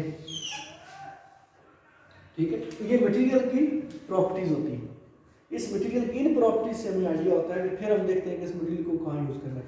अब अगर आप स्टार्ट में देखें कि जो मटेरियल आपने बनाया आपका पर्पस क्या है, आप किस मकसद के लिए बनाना चाह रहे हैं, उसके लिए फिर ये सारी एक दूसरे के साथ कोरिलेट करने हैं रिजल्ट साथ में। तो ये ना आप उधर कहें कि जी अच्छा इसकी तो पीएल कम है, इसकी चार्ज ट्रांसफ़र भी कम है और ये काम बड़ा अच्छा कर रहा है, ऐसा कभी नहीं होगा। पीएल कम हो सकती है, काम अच्छा भी कर सकता है, काम भी कर सकता है, मगर चार्ज ट्रांसफ़र में आपको मसला बनेगा, ठीक है? वो भी हम बात करते हैं। इसी तरह चार्जिंग डिस्चार्जिंग में भी आइडिया होगा आपको, ठीक है? फिर एक और टेक्निक है, ये कर होगी, सब आइडिया होगा इसका? यस सर ग्राफ ही गलत नहीं कर रहे थे सीपी कर्व से, इसलिए नहीं समझ आ रहा था, पूरा लिख के निकाले तो डिफरेंट कर्व्स आएंगे। हाँ चलो ठीक है। सर ये जो सोलर सेल्स होंगे उनमें डिस्चार्जिंग जल्दी होगी, वो सॉरी सर जो सोलर सेल से बनाते हैं जो मटेरियल जिनकी डिस्चार्जिंग जल्दी होगी वही प्रेफर करेंगे या जिनकी डिस्चार्जिंग तेज से होगी? नहीं, यूजुअली हमारा मकसद ये है ना कि वो मटेरियल, अब ये पता क्या है, अब सुने, इसमें सिर्फ चार्जिंग तक की बात नहीं है। अब आपने मटेरियल बना लिया, सोलर पैनल में क्या यूज़ होता है, सिलिकॉन चिप्स भी होती है ना, जी सर। वही होती है ना। अच्छा, उनमें अब ये जो चार्जिंग डिस्चार्जिंग की बात है ना, उन्होंने तो वो एनर्जी स्टोर करनी है और ट्रांसफ़र कर देनी है। वो तो जितना जल्दी ट्रांसफ़र करेगा और आपकी बैटरी में आके स्टोर हो जाएगा, वो उतना अच्छा है। ये स्टोरेज चार्जिंग डिस्चार्जिंग का जो काम है ना, ये बैटरी के साथ रिलेटेड होता है कि बैटरी में आप क्या मटेरियल यूज़ कर रहे हैं, ठीक है, वो जो भी बनाएंगे।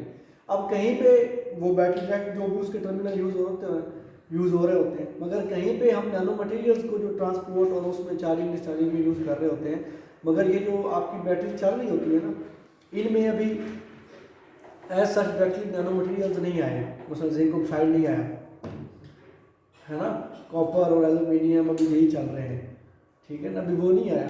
मगर ये डाई सेंसिटाइज सोलर सेल जो है, वहाँ पे हम फोटो एनोड बनाते हैं। क्या बनाते हैं? फोटो एनोड बनाते हैं, और वो जो एनोड होता है ना, वो नैनो मटेरियल का बनाते हैं, तो वहाँ पे इसका रोल है।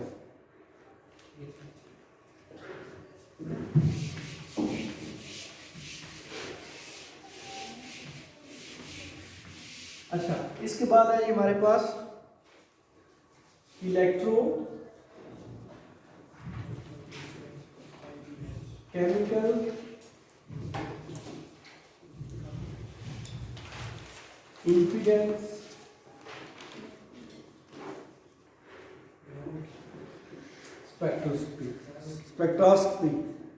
स्पेक्ट्रोस्कोपी जो भी पार्ट होती है, इसको EIS भी बोला जाता है।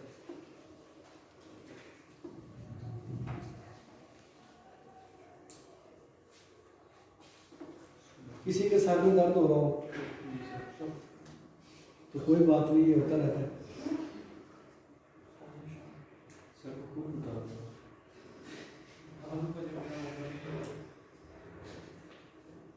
इलेक्ट्रो केमिकल इम्पीडेंस क्या होता है?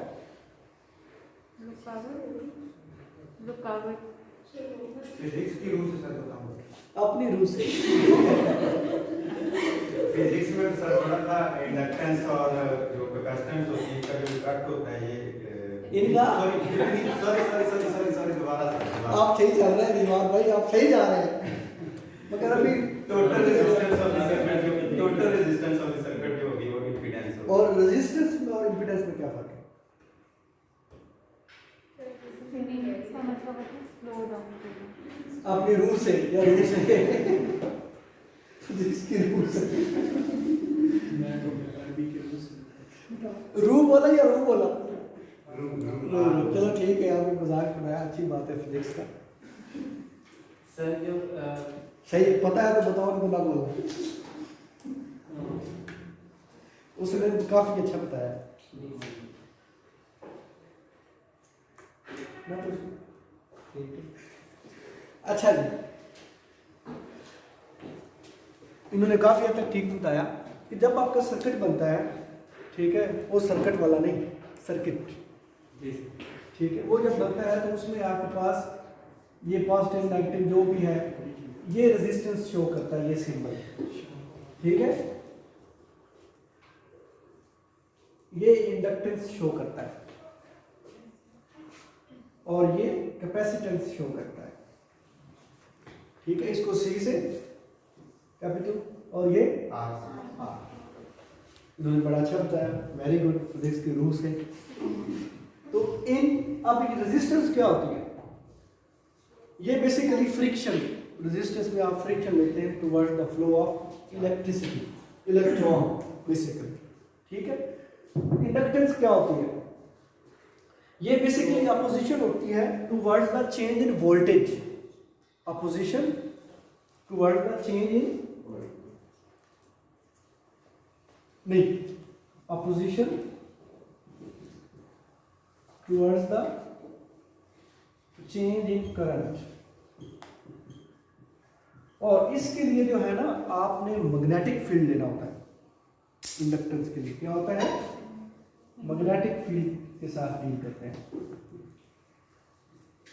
वो इंडक्शन मोटर है, वो चिली गेट वाली इंडक्शन मोटर कैसे स्टार्ट होती है, उसमें बेसिकली वो वायर होता है, मैग्नेटिक फील्ड जनरेट होता है जिससे, और चेंज इन करंट। और ये क्या होता है? कैपेसिटेंस यहाँ पे बेसिकली अपोजिशन मीन के जो उसका अपोज होगा टूवर्ड्स चेंज इन वोल्टेज, और ये इलेक्ट्रिक फील्ड में काम आप कर रहे हैं।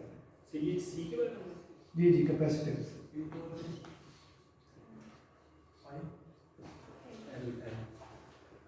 और ये सिंपल जो आप पढ़ते हैं, और इनके ये जब बनना ये डायग्राम बनती है तो इसमें ये इसको इस तरह और ये इंडक्टेंस को कॉइल की शेप में करते हैं, ठीक है।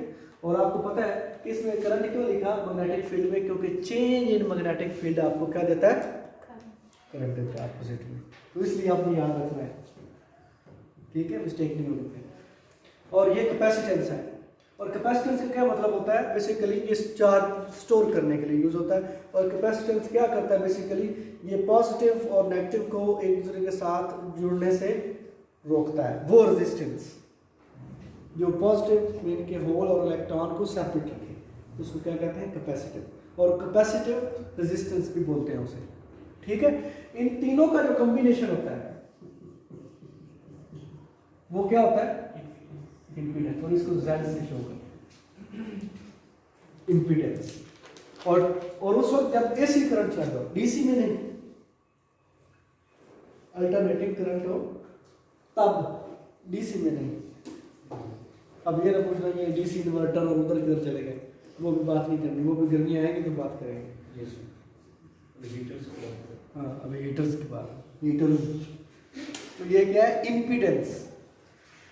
अच्छा जी, जब हम इम्पीडेंस पे आ गए, ये तो मैंने बताया ना कि इम्पीडेंस क्या होती है। अब आपको पता लग गया सर्किट में तीनों जो फोर्सेस हैं उनमें जो भी रेजिस्टेंस क्रिएट होती है उनको ओवरऑल जो है Z से डिनोट करते हैं, और इसको हम कहते हैं इम्पीडेंस। अब ये इम्पीडेंस हमें बताती क्या है, जो हम आज करेंगे, ये बेसिकली हमें इंफॉर्मेशन देती है कि कौन से मटेरियल में चार्ज रिटेंशन एबिलिटी ज़्यादा है और किस में कम, चार्ज रिटेन करने की। अगर इसको एक और स्टाइल से देखें तो वो ये है कि किस में चार्ज ट्रांसफर रेजिस्टेंस कम है और किस में चार्ज ट्रांसफर रेजिस्टेंस जो है वो लो है।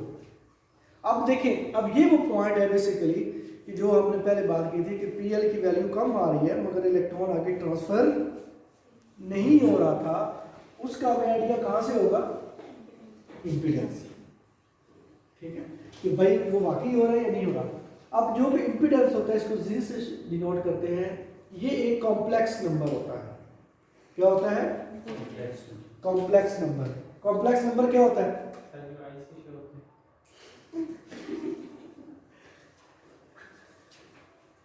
ये कौन बताएगा, राजा बताएगा। Very good. अच्छा, जो रियल नंबर होते हैं वो बायो में पढ़े जाते हैं, जिसमें रियल और imaginary part, real and imaginary part हो। इमेजिनरी पार्ट आई इस तरह sine theta plus iota cos of theta है, आई हो। ये एक रियल नंबर, कॉम्प्लेक्स नंबर है। हर रियल नंबर भी एक कॉम्प्लेक्स नंबर ही होता है। कोई रियल नंबर भी कॉम्प्लेक्स नंबर ही होता है मगर उसमें इमेजिनरी पार्ट 0 है। कोई भी रियल नंबर जो आपको मिलता है वो भी कॉम्प्लेक्स होता है मगर उसमें इमेजिनरी पार्ट जो है वो क्या होता है, 0। मसलन कैसे, मैं लिखता हूँ 5 है, 5 प्लस दिस 1, ये इमेजिनरी पार्ट है और ये रियल है, ठीक है। तो इसीलिए हम इसको रियल भी वो एक किस्म का कॉम्प्लेक्स नंबर ही होता है मगर उसमें इमेजिनरी पार्ट जो है वो 0। तो जो इम्पीडेंस है ये भी एक कॉम्प्लेक्स नंबर है जिसमें रियल एंड इमेजिनरी पार्ट्स होते हैं, ठीक है, जो हमें डिटरमाइन करते हैं, हमें मिलते हैं। जो इंस्ट्रूमेंट होता है वो हमें देता है ये वैल्यूज, फिर उसका हम ग्राफ बनाते हैं। उस ग्राफ को हम कहते हैं नाइक्वेस्ट प्लॉट क्या बोलते हैं? NY, ये साइंटिस्ट के नेम से है, NYQUIST।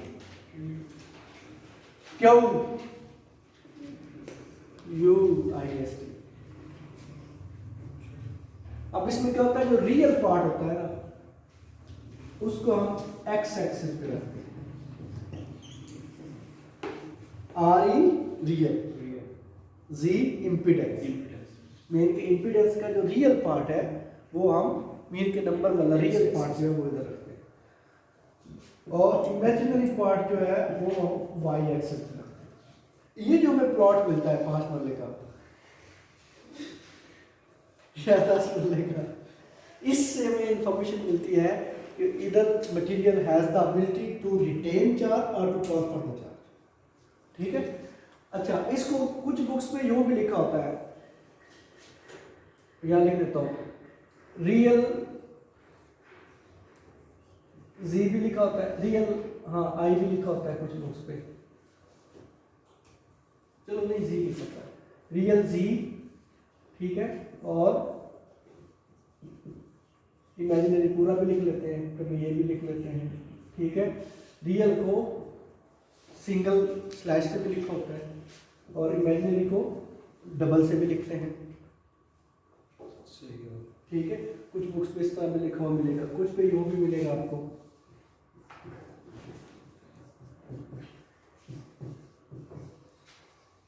ठीक है, कुछ ग्राफ में भी ऐसे मिलेगा।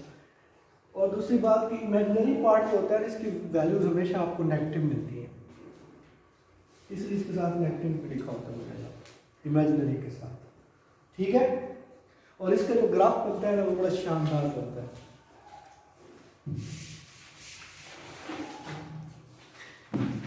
हमने बेसिकली जाना रिजल्ट की तरफ, मटेरियल लिया, उसका आपने इम्पीडेंस किया और वो क्या इंफॉर्मेशन दे रहा है, ये कुछ इस तरह से बनता है,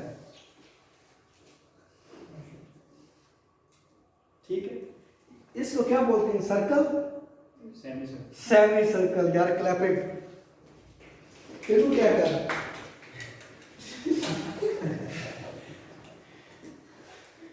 सेमी सर्कल, सेमी सर्कल बनता है इसमें। अब करवा देते हैं भाई।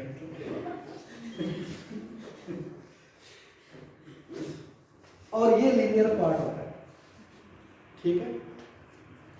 ये जो सेमी सर्कल पार्ट है ये हमें काइनेटिक पैरामीटर देता है मटेरियल का इलेक्ट्रॉन ट्रांसफर में, और ये जो लीनियर पार्ट है ये हमें डिफ्यूजन इंफॉर्मेशन देता है। डिफ्यूजन क्या होती है, इसमें पूरा मैस ट्रांसफर होता है, ठीक है, पूरा मैस ट्रांसफर होता है, वो डिफ्यूजन होती है, ऐसे ही है। अब ये डिफ्यूजन के बारे में इंफॉर्मेशन देता है, और ये अब हमारा जो मेन काम है ना वो इससे है, kinetic parameter of material, kinetic part से, कि चार्ज ट्रांसफर रेजिस्टेंस उसमें ज़्यादा है या कम है। चार्ज ट्रांसफर रेजिस्टेंस अगर ग्रेटर है तो उसका क्या मतलब है, चार्ज ट्रांसफर सवाल आना जीरो। चार्ज ट्रांसफर रेजिस्टेंस अगर ज़्यादा है किसी में तो उसका क्या मीनिंग होते हैं, इसकी इम्पीडेंस ज़्यादा हो, हाय इलेक्ट्रॉन अवेलेबल नहीं है। मीन के चार्ज आगे ट्रांसफर वो नहीं करेगा, चार्ज ट्रांसफर रेजिस्टेंस ग्रेटर है, तो ट्रांसफर नहीं करता। चार्ज ट्रांसफर वो नहीं करेगा। क्या ग्रेटर है उसमें, नहीं, कौन सी रेजिस्टेंस, चार्ज ट्रांसफर रेजिस्टेंस है, चार्ज ट्रांसफर रेजिस्टेंस उसमें ग्रेटर है तो वो ट्रांसफर आगे। अच्छा, अब हमारा टास्क जो है वो ये है कि कब चार्ज ट्रांसफर रेजिस्टेंस ग्रेटर होगी, अगर दो मटेरियल है आपके पास। एक मैं ये कर्व बनाता हूं जिसका सेमी सर्कल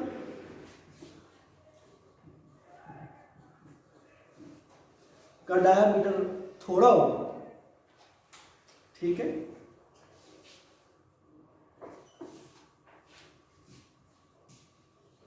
इसको लिख लें, diameter of semi circle is directly proportional to charge transfer resistance. ठीक है, जिस मटेरियल का सेमी सर्कल थोड़ा बनेगा उसमें चार्ज ट्रांसफर रेजिस्टेंस क्या होगी, ग्रेटर या स्लोअर? सर जिसमें डायमीटर ज्यादा होगा उसमें ज्यादा होगी। ज्यादा होगी रेजिस्टेंस, मीन कि वो इसलिए चार्ज ट्रांसफर नहीं करेगा। अब इन रेड और ये जो ब्लू है इनमें से कौन ज्यादा करेगा चार्ज ट्रांसफर रेजिस्टेंस? रेड। और चार्ज ट्रांसफर कौन इजीली करेगा?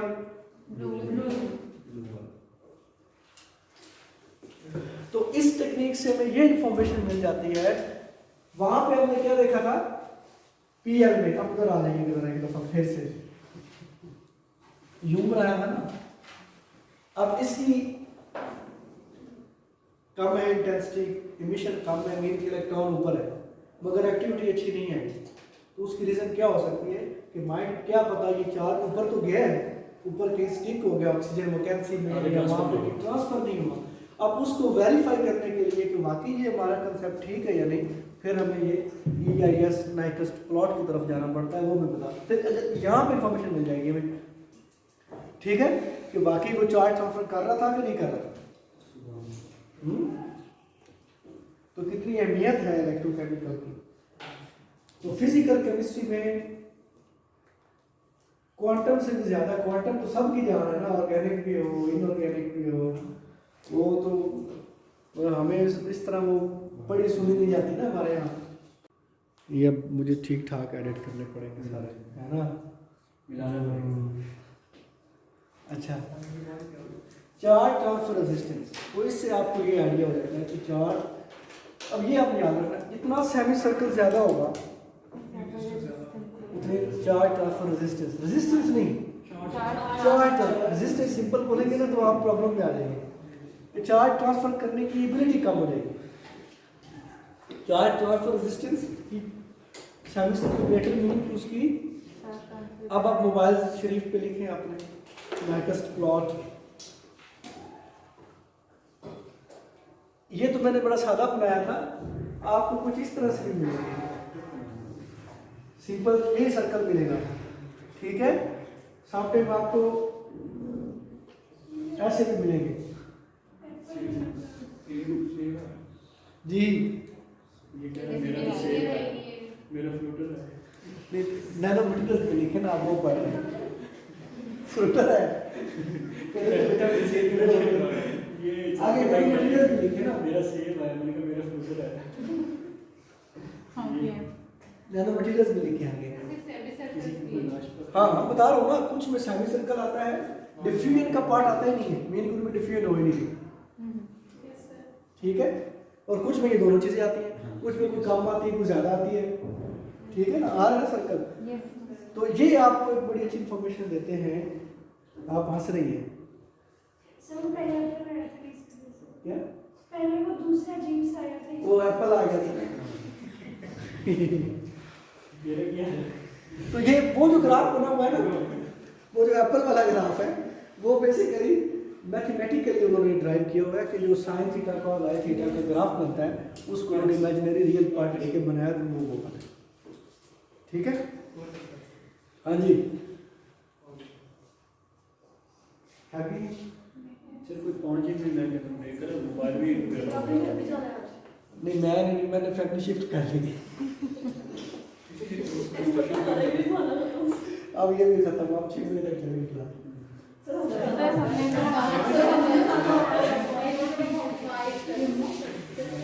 इतने दिन कर रहे हैं, घर में तक नहीं हुए,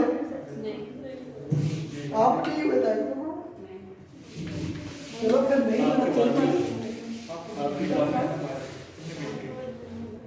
हाँ जी, अब जो इससे भी मजे की बात है वो भी हमने कर लिया 5 मिनट की रेस्ट के बाद।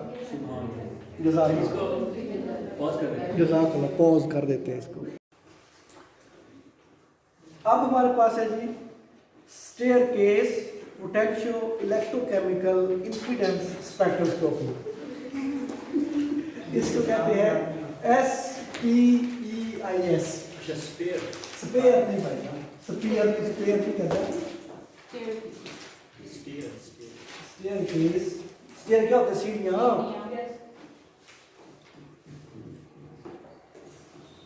पोटेंशियो आगे यही लिखना है आपने, इलेक्ट्रोकेमिकल इम्पीडेंस स्पेक्ट्रोस्कोपी, ठीक है, SPEIS। सर ये पोटेंशियो इलेक्ट्रोकेमिकल एक ही लफ्ज है? हाँ नहीं, पोटेंशियो अलग है, staircase potentio electrochemical impedance spectroscopy.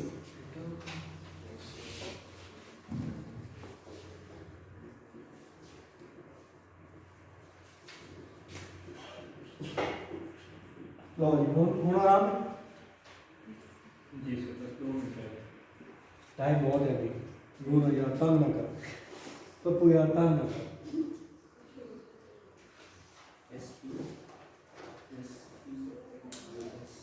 ठीक है, let's start। ये हमें बहुत अच्छी इन्फॉर्मेशन देगा, ये हमें बताएगा कि आपका नैनो मटेरियल एन टाइप है या पी टाइप है। अभी तक ये बात नहीं हुई, ठीक है, ये आपको बताएगा कि आपका जो नैनो मटेरियल है वो एन टाइप है या पी टाइप है। जो एन टाइप और पी टाइप का तो आपको पता है ना क्या होते हैं, हाँ उसकी टेन नहीं जाती। साथ में ये हमें इंफॉर्मेशन देगा किस चीज़ की, क्या कर रहे हो? सर ये संपूर्ण प्रेजेंटेशन के टॉपिक से कोई नहीं है, सबको याद है क्या नहीं? अच्छा, एन टाइप और P type, in addition to this it will give you the information about flat band potential flat band potential। जो बैंड गैप निकाला था ना हमने, उसी के साथ की एक इंफॉर्मेशन इससे भी मिलती है, वो भी वेरीफाई हो जाता है, ठीक है। Flat band potential, flat band potential क्या होता है कि जब आपका इलेक्ट्रोड है और इलेक्ट्रोलाइट होता है, ठीक है, तो इसमें जब इन कांटेक्ट होता है तो ये कुछ यूं इस तरह की सरफेस बन जाती है इलेक्ट्रोड के साथ, ये एज सा बन जाता है, इसको कहते हैं बैंड एज। याद है बात हुई थी उस वक्त मटेरियल में, बैंड एज, ठीक है। मगर इसमें बैंड एज की जो इंफॉर्मेशन है वो हमें ज़्यादा अच्छी नहीं मिलती, थोड़ा बहुत, इसीलिए हम उसको कहते हैं एस्टिमेशन ऑफ बैंड गैप। आप DRS से मैंने क्या बोला था, एस्टिमेशन, एस्टिमेट करते हैं, आप क्या करते हैं, एस्टिमेट करते हैं, एग्जैक्ट नहीं होती। तो ये जो इसमें प्रॉब्लम है कि ये जो यहाँ से जब कॉन्टैक्ट में आती है इलेक्ट्रोलाइट इलेक्ट्रोड के साथ, तो ये एक एज सा बनता है यूं, ये राउंड सा, इस राउंड को खत्म करने के लिए इसको करना होता है फ्लैट, ठीक है। तो ये टेक्निक जो है SPEIS, तो ये हमें ये वाला एरर भी ख़त्म करके और अच्छी बैंड गैप एज की इंफॉर्मेशन देता है, ठीक है। ये वाला एरर भी, तो इस जो एज बना हुआ है ये राउंड सा, इसको ये क्या कर देता है, फ्लैटन कर देता है, ठीक है, फ्लैटन। तो ये फ्लैट बैंड आपको इस वक्त जो पोटेंशियल होगा वो आपको उसको क्या कहते हैं, flat band potential, flat band potential. इसका भी ग्राफ होता है बेसिकली, उस ग्राफ को हम कहते हैं सॉलिड स्टेट। किस ने पढ़ी है, केमिस्ट्री, शॉर्ट की इधर से पढ़ा, शॉर्ट की डिफेक्ट,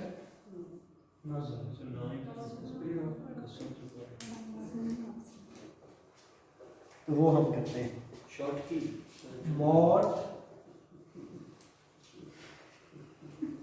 शॉर्ट की एनालिसिस। सर ये फ्लैट बैंड पोटेंशियल तो दोबारा बताना। फ्लैट बैंड ये है कि जी ये आपका इलेक्ट्रोड है, ये सोल्यूशन है, जिस तरह ये पानी है सोल्यूशन है, तो ये जो कांटेक्ट होता है ना सरफेस के साथ वो डायरेक्ट नहीं होता, ठीक है, वो कुछ कर्व सी बनती होती है ड्यू टू वो एडिसिव और कोएसिव फोर्सेस की वजह से, ठीक है। वो जो कर्व बनती है उस कर्व का जो बैंड पोटेंशियल है वो एक्यूरेटली मेजर नहीं होता। तो ये टेक्निक क्या करती है कि वो एक ऐसा बीच में फार्मूला होता है जो एडजस्टेड होता है, उस टेक्निक में जो इन्फॉर्मेशन मिलती है वो ये जो राउंड सा मर्र होता है उसको भी वो फ्लैट करके देता है आपको। ये मैथमेटिकल ट्रीटमेंट होता है, जब भी किसी कर्व को आपने फ्लैट करना होता है तो उसकी एक मैथमेटिकल ट्रीटमेंट होती है, ठीक है, वो करते हैं तो हम वो लाइन को जो कर्व होती है उसको स्ट्रेट लाइन बना सकते हैं, ठीक है। तो ये इनबिल्ट होता है, तो वो आपको एक वैल्यू देता है, उसको कहते हैं फ्लैट बैंड पोटेंशियल। मीनिंग कि जो वो प्रॉब्लम थी उसको उसने क्या कर दिया, फ्लैट कर दिया। तो ये फ्लैट बैंड पोटेंशियल भी हमें, ये वो जो बैंड गैप आप निकालते हैं, और इसमें दोनों में थोड़ा थोड़ा फर्क होता है।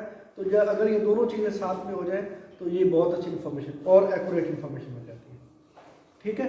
और जो मेन इसका बेनिफिट है फ्लैट बैंड पोटेंशियल से भी ज़्यादा अच्छा वो ये है कि आपको आइडिया हो जाता है कि आपका जो मटेरियल है वो एन टाइप है या पी टाइप में चलता है, ठीक है। इस टेक्निक से ये ग्राफ होता है कैपेसिटेंस, ये सी, और पोटेंशियल एनर्जी, मीन के पोटेंशियल वोल्टेज, ठीक है।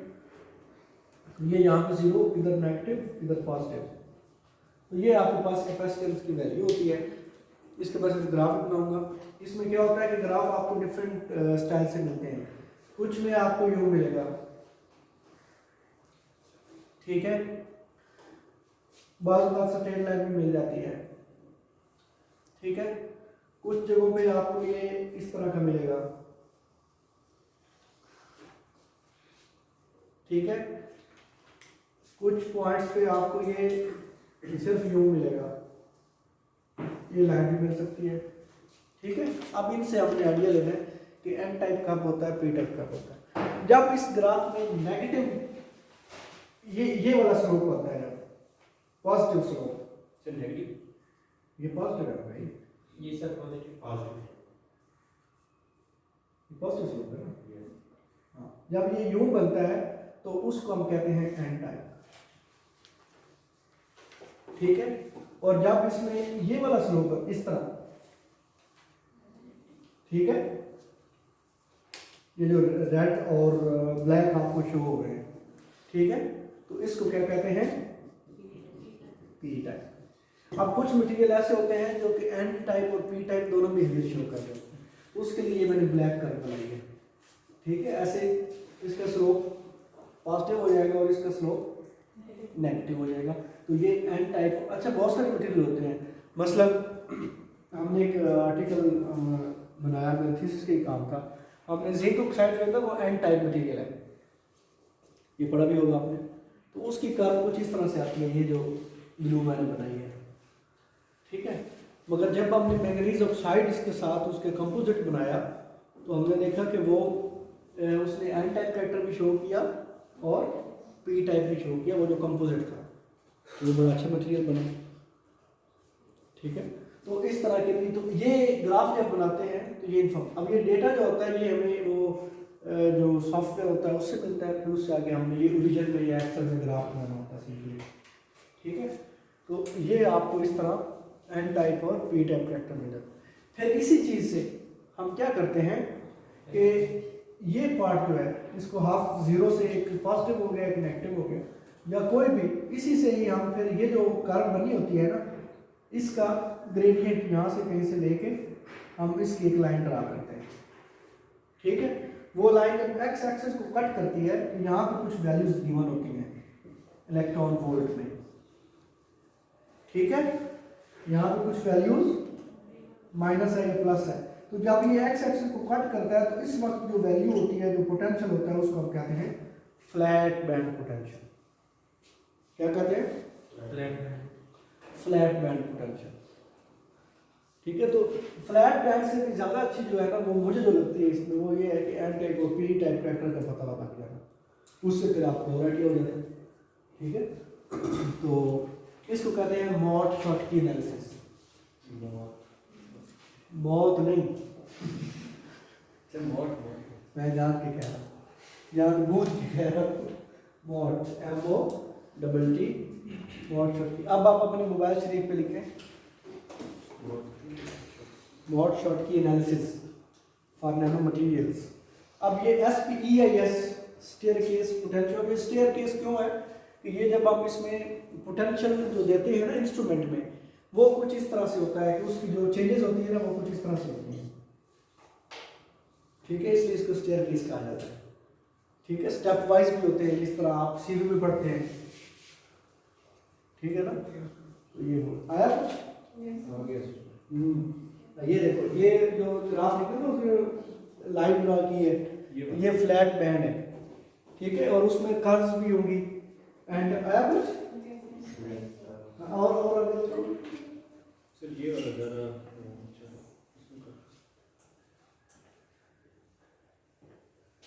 ये ऊपर देखो माइनस को दूसरा भी बनाया हुआ है।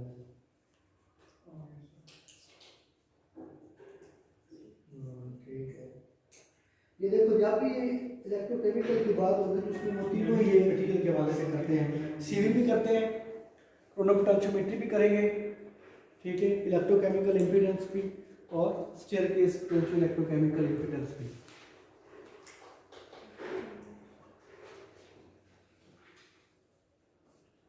एक इंफॉर्मेशन देना रह गई है तो कोर्स हमारा खत्म। बस ठीक है, सर आपकी भी तो प्रेजेंटेशन होगी ना नेक्स्ट में, फिर उस 5 मिनट आप भी एक और सर जाने दे, कौन कह रहा है? ये देखो ना आखिरी लम्हात है, पता नहीं मैंने जीना है आपने मरना है, तो आखिरी लम्हात है। सर आपने तो जीना आप रिकॉर्डिंग करके भेज दीजिएगा। तो आप उर्दू को सुनाऊंगा मैं, आप तो बात कर रहे हैं।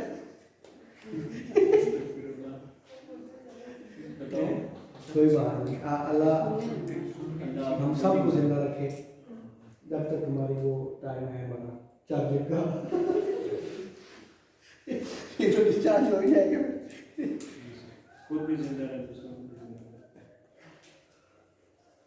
तो अगर ये वाली बात आप वाली बात पे इत्तेफाक किया जाए तो फिर तो क्लास होनी नहीं चाहिए थी। इतने करीब करीब में सोशल डिस्टेंस है नहीं है, तो अब बाद में कौन जिंदा रहेगा ये कोई पता नहीं। ठीक है, अभी हमने जो बात कर दी है ना वो है जी सरफेस एरिया निकालना पार्टिकल का, पोर साइज या सरफेस एरिया जो हम निकालते हैं बेड सरफेस एनालिसिस से। बहुत से कुछ बच्चे वाकिफ भी होंगे, नहीं तो हम लोग बात कर लेते हैं। ये मैंने छोड़ा हुआ था पहले कि मैंने कहा अगर टाइम मिला तो इसकी बात हो जाएगी।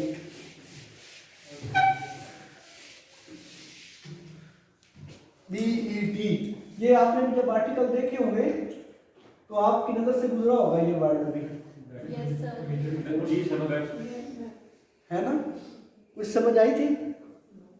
सर आइसोथर्म्स बने हुए थे। हाँ हम भी वही सुना, मगर सारे नहीं बनाने, टाइप 1 2 3 4 5 नहीं बनाने हमने।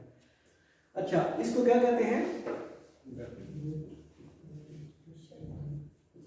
ये 3 बेचारे साइंटिस्ट थे,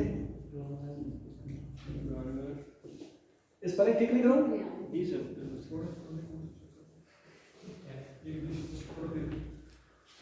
विलियम एम टेलर, ठीक है, ये साइंटिस्ट थे, इन्होंने एक एनालिसिस दिया। ये बेसिकली मल्टी लेयर जब स्टडी करते हैं ना आपको उनको ये बताता है।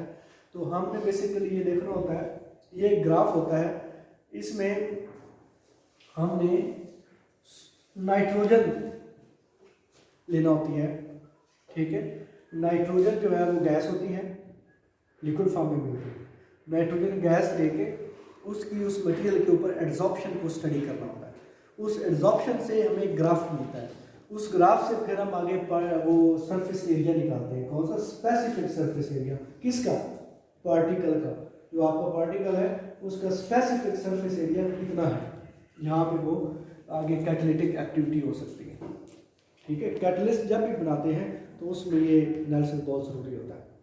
तो इसमें इधर हमारे पास वॉल्यूम होता है, वॉल्यूम ऑफ अ गैस जो एब्जॉर्ब हो रही है पर ग्राम, क्यूबिक सेंटीमीटर पर ग्राम, वो जो वॉल्यूम ऑफ गैस एब्जॉर्ब, और नीचे आपके पास रिलेटिव प्रेशर होता है, ठीक है, ठीक है। ये हमारा ग्राफ होता है और ये डिफरेंट स्टाइल से बन सकता है, ठीक है।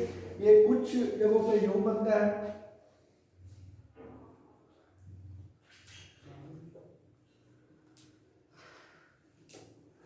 चलते चलते चलते चलते चलते यहाँ पे जाके ये पहले एब्जॉर्प्शन होती है। क्या होती है? ये जो मैंने यूं किया ना, ये बेसिकली मैं पॉइंट्स बना रहा हूँ। आप यूँ समझिए ये ग्राफ ऐसे बनता है, ये वो मैं पॉइंट्स बना रहा हूँ जिसमें फिर वो लाइन बनती है, ठीक है। ये अगर एड्सॉर्प्शन हो रही है तो इसके रिवर्स में फिर क्या होती है, डीसॉर्प्शन होती है। ठीक है, वो भी इसी तरह फिर आके मैच भी होती है। ठीक है, तो क्या होता है कि सैंपल है आपके पास, जो भी आपने मटेरियल बनाया उसको आपने उस इंस्ट्रूमेंट में उसको सब्जेक्ट किया, बुन के रखा, फिर उसके ऊपर गैस जो है नाइट्रोजन गैस, उसको खास रिलेटिव प्रेशर देके उसके ऊपर एड्सॉर्ब करवाते हैं। पहले एड्सॉर्ब करवाते हैं तो वो ग्राफ कुछ करता है, फिर प्रेशर रिलीज करते हैं। जब प्रेशर रिलीज करते हैं तो वो डीसॉर्ब हो जाती है। तो इस तरह आपके पास एक कर्व होती है। ये मटेरियल जो मटेरियल भी वेरी करती है, और इसकी खास क्योंकि एड्सॉर्बेट, ये बता दूं, एक होता है एड्सॉर्बेंट, एक होता है एड्सॉर्बेट। एड्सॉर्बेंट लाइक सॉल्वेंट, ठीक है। हाँ, अब एड्सॉर्बेंट क्या होगा आपके पास, जो आपका नैनो मटेरियल है, वो जो सरफेस सॉलिड सपोर्ट जो होगी वो क्या होगी, एड्सॉर्बेंट। मीन कि ये अगर सरफेस है तो ये एड्सॉर्बेंट है, और इसके ऊपर अगर ये गैस आके एड्सॉर्ब हो जाए तो ये एड्सॉर्बेट है। ठीक है, और ये क्या है, एड्सॉर्बेंट। ठीक है, अच्छा, अब क्या होता है कि इसमें आपने वो फिर प्रेशर रिलीज करते हैं तो वो डीसॉर्ब होना शुरू हो जाती है। तो ये कर्व है, ये डिफरेंट बनती है, इस तरह भी बन सकती है कर्व, ये आपको मिलेंगी। ये कर्व आपको इस तरह भी मिलेगी। ठीक है, डिफरेंट टाइप्स की मिल जाती है। तो बेसिकली होता क्या है, इसमें ये मोनोलेयर नहीं बनती, मोनोलेयर का भी पार्ट होता है मगर मल्टी लेयर्स बनती है। तो अगर आपके पास, तो फिर आप यहां से सरफेस, स्पेसिफिक सरफेस एरिया निकालते हैं। स्पेसिफिक एक होता है सिंपल एरिया, सरफेस एरिया, इसको टोटल सरफेस एरिया भी कह सकते हैं। स्पेसिफिक वो उस वक्त बन जाता है जब आप उसमें एड्सॉर्बेंट की अमाउंट स्पेसिफिक कर देते हैं। वैसे अगर आप 1 ग्राम एड्सॉर्बेंट लिया है, ठीक है, तो area divided by 1 gram of adsorbent, तो उससे जो है वो आपको जो वैल्यू मिलेगी वो क्या होगा, स्पेसिफिक एरिया। ठीक है, इसी तरह फिर पोर साइज, पोर वॉल्यूम वो भी निकाल सकते हैं। ठीक है, अच्छा, पोरस मटेरियल होते हैं, एड्सॉर्प्शन वहीं पे होती है ना जो पोरस है, तो ये पोर साइज से भी हमें, अच्छा एक और पॉइंट, माइक्रो पोरस होते हैं मटेरियल हमारे पास, माइक्रो पोरस, वो जिनका साइज जो है वो 2 नैनोमीटर से लेस होता है, उनको हम माइक्रो पोरस कहते हैं। ठीक है, फिर हमारे पास मीजो पोरस होते हैं, जिनका साइज 2 to 50 नैनोमीटर तक होता है। ठीक है, फिर आगे हमारे पास मैक्रो पोरस होते हैं। ठीक है, जिनका साइज जो है वो लेस देन, क्या होगा भाई, इनके ग्रेटर देन 50 नैनोमीटर होता है। ठीक है, वो मैक्रो पोरस हो गया ना। अल्ट्रा पोरस भी हो सकते हैं, जिनका साइज 1 नैनोमीटर से भी कम है, अल्ट्रा माइक्रो पोरस। ठीक है, जो माइक्रो पोरस से भी जिनका साइज कम हो तो अल्ट्रा माइक्रो, मीन जिनका साइज 1 से भी लेस हो, या सुपर माइक्रो पोरस भी कहते हैं, अल्ट्रा माइक्रो पोरस, इनका साइज 1 नैनोमीटर से भी लेस हो। ठीक है बेटा, अब ये पोरोसिटी के हवाले से हमें आइडिया हो जाता है। अब ये जब ग्राफ बन जाता है तो फिर इसकी एक मैथमेटिकल इक्वेशन है, इक्वेशन ऑफ स्ट्रेट लाइन बनती है, उसका स्लोप और इंटरसेप्ट से फिर हमें इंफॉर्मेशन मिलती है। ये डेटा आपको गिवन होता है, ये मटेरियल जो इंस्ट्रूमेंट होता है, ये टाइम टेकिंग होता है। ये जो इंस्ट्रूमेंट है ना, ये 4 to 5 और 6 आवर्स भी लग जाते हैं ये पूरा एनालिसिस, एक एनालिसिस होने में। तो कुछ स्कैनिंग करनी है, रिलेटिव प्रेशर देना है, आपने स्लोली देना है। ठीक है, तो वो फिर आहिस्ता आहिस्ता पहले एब्जॉर्ब होता है, फिर वो डीसॉर्प्शन करवानी है, आपने प्रेशर रिलीज करना है, फिर ये आइसोथर्म बनता है। ठीक है, फिर आपको इन्फॉर्मेशन आती है।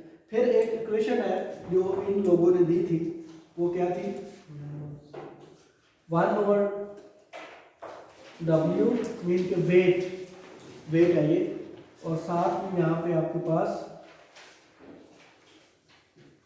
-1 इज इक्वल टू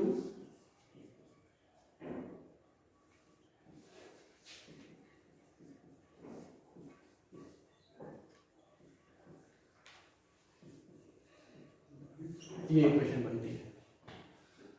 ठीक है, ये जो वेट है ये वेट ऑफ मोनोलेयर, जो मोनोलेयर बनती है उसका वेट है। ये जो वेट है ये weight of amount of gas adsorb, जो गैस हम प्रोसेस में एड्सॉर्ब कर रहे होते हैं। सी जो है ये वेट कांस्टेंट है, ये गिवन होता है। ठीक है, और पी और पी नॉट ये आपको पता है रिलेटिव प्रेशर है। ठीक है, अगर आप एट स्टैंडर्ड कंडीशन, और ये एट STP हम करते हैं, स्टैंडर्ड टेम्परेचर प्रेशर। तो स्टैंडर्ड टेम्परेचर ज़्यादा वैलिड प्रेशर बात होती है। तो प्रेशर क्या होता है स्टैंडर्ड 1 atm, तो 7 वो फिर टेम्परेचर जो है।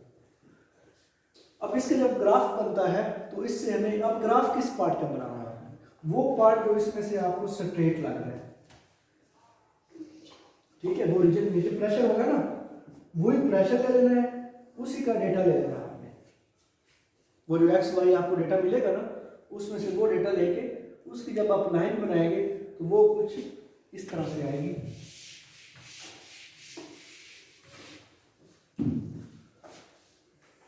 उसका ग्राफ क्या बनेगा, 1 ओवर ये वेट P ओवर P 1, और इधर आपका क्या आ जाएगा रिलेटिव प्रेशर। ठीक है, ये वाला ऊपर वाली इक्वेशन लिख रहा हूँ। अब ये आपका y एक्सिस है, ये y बन गया, ये आपका इंटरसेप्ट है, ये आपका स्लोप है। ठीक है, बाद अब जब ये लाइन बनेगी तो ये कुछ यूं लाइन बनेगी। ठीक है, कोशिश करें कि कम से कम उसमें 3 to 4 पॉइंट्स जरूर हो। ठीक है, सीधे हाँ अच्छा, ये हो गया। फिर ये आपका इंटरसेप्ट है, इंटरसेप्ट से आपको क्या मिलेगा 1 ओवर मोनो और ये कंसंट्रेशन, और ये किसके इक्वल है, इसको आई लिख लें, आई स्टैंड फॉर इंटरसेप्ट। ठीक है, इंटरसेप्ट, और ये आपके पास क्या है, स्लोप है। स्लोप को आप एस से लिख लें यहाँ पे। ठीक है, आपकी मर्जी आप लिख लें। ये क्या एस, सॉरी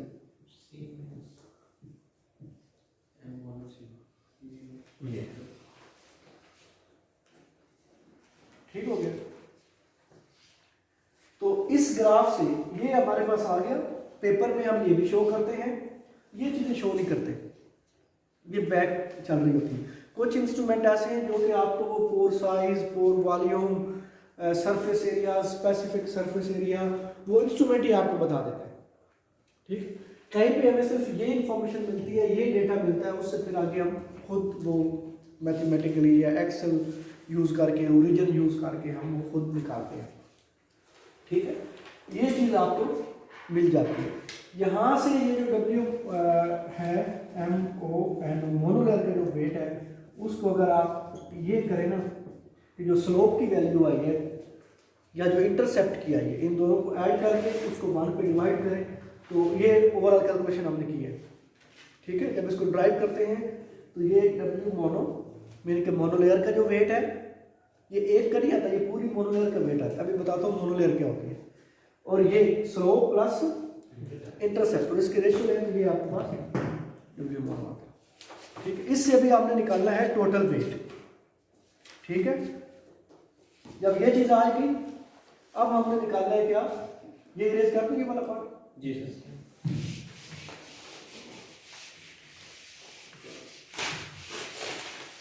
तो इससे हमें निकालना है टोटल सरफेस एरिया।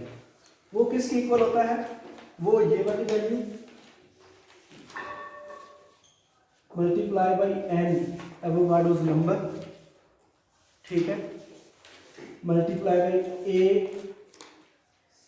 ACS लिखते हैं मेरा ख्याल है, हाँ, cross sectional area of adsorbent. ACS क्या है, cross sectional area of adsorbate. वो कौन सा है, हमारे यहाँ नाइट्रोजन मैंने कहा था, तो उसका गिवन होता है, वो वैल्यू है 16.2। ठीक है, ये होती है 16.2 एंगस्ट्रॉम स्क्वायर। ये, और नीचे आपने M molecular weight of adsorbate, किसका, एडसॉर्बेट का, molecular weight of adsorbate mean कि नाइट्रोजन का molecular weight, N stand for Avogadro's number, ACS cross sectional area of nitrogen particle, उसका जो क्रॉस सेक्शनल एरिया होता है वो गिवन है। ऑर्गन भी यूज होती है नाइट्रोजन भी, तो हम यूजली जो है वो नाइट्रोजन एड्सॉर्प्शन स्टडी करते हैं, ठीक है।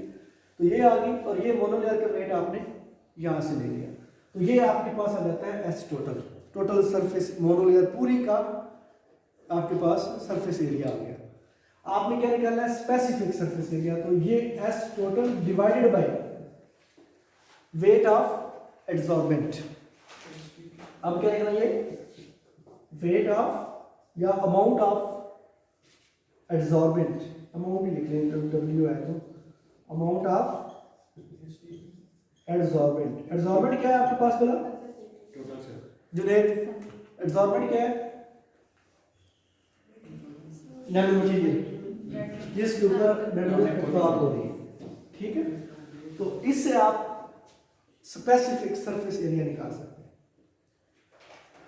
वो पार्टिकल का फिर आ जाएगा पूरा ग्राम लेके। तो उसका मतलब क्या होगा, मीनिंग, उसके मीनिंग्स ये बनते हैं कि तो ये बेसिकली वो जितना भी सरफेस एरिया आए,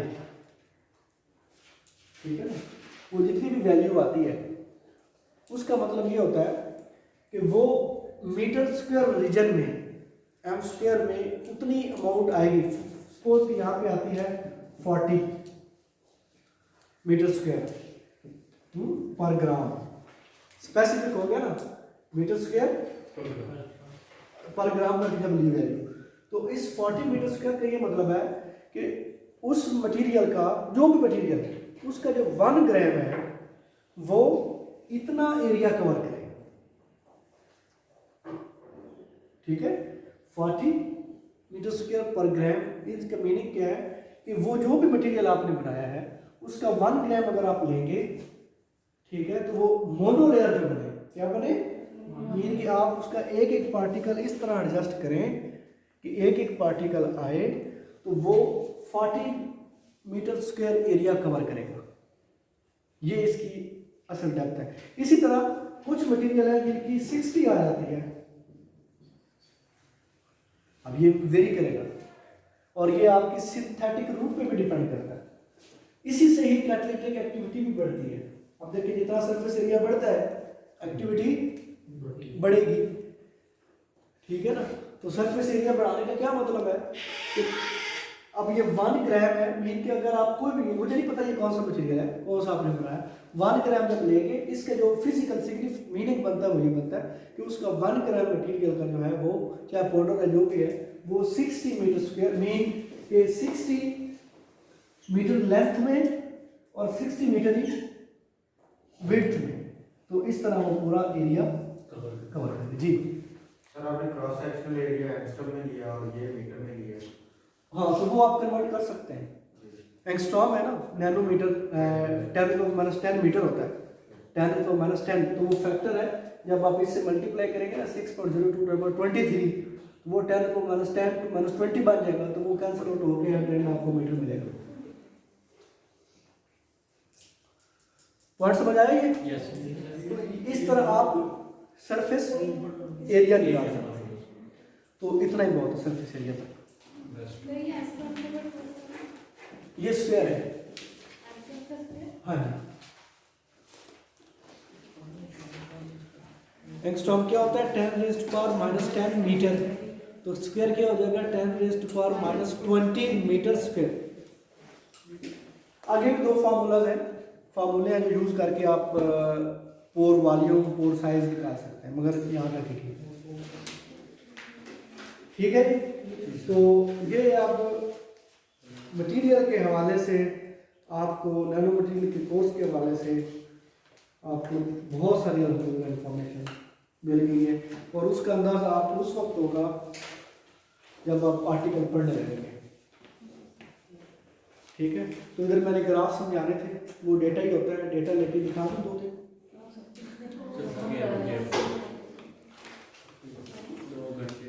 पूरे 2 घंटे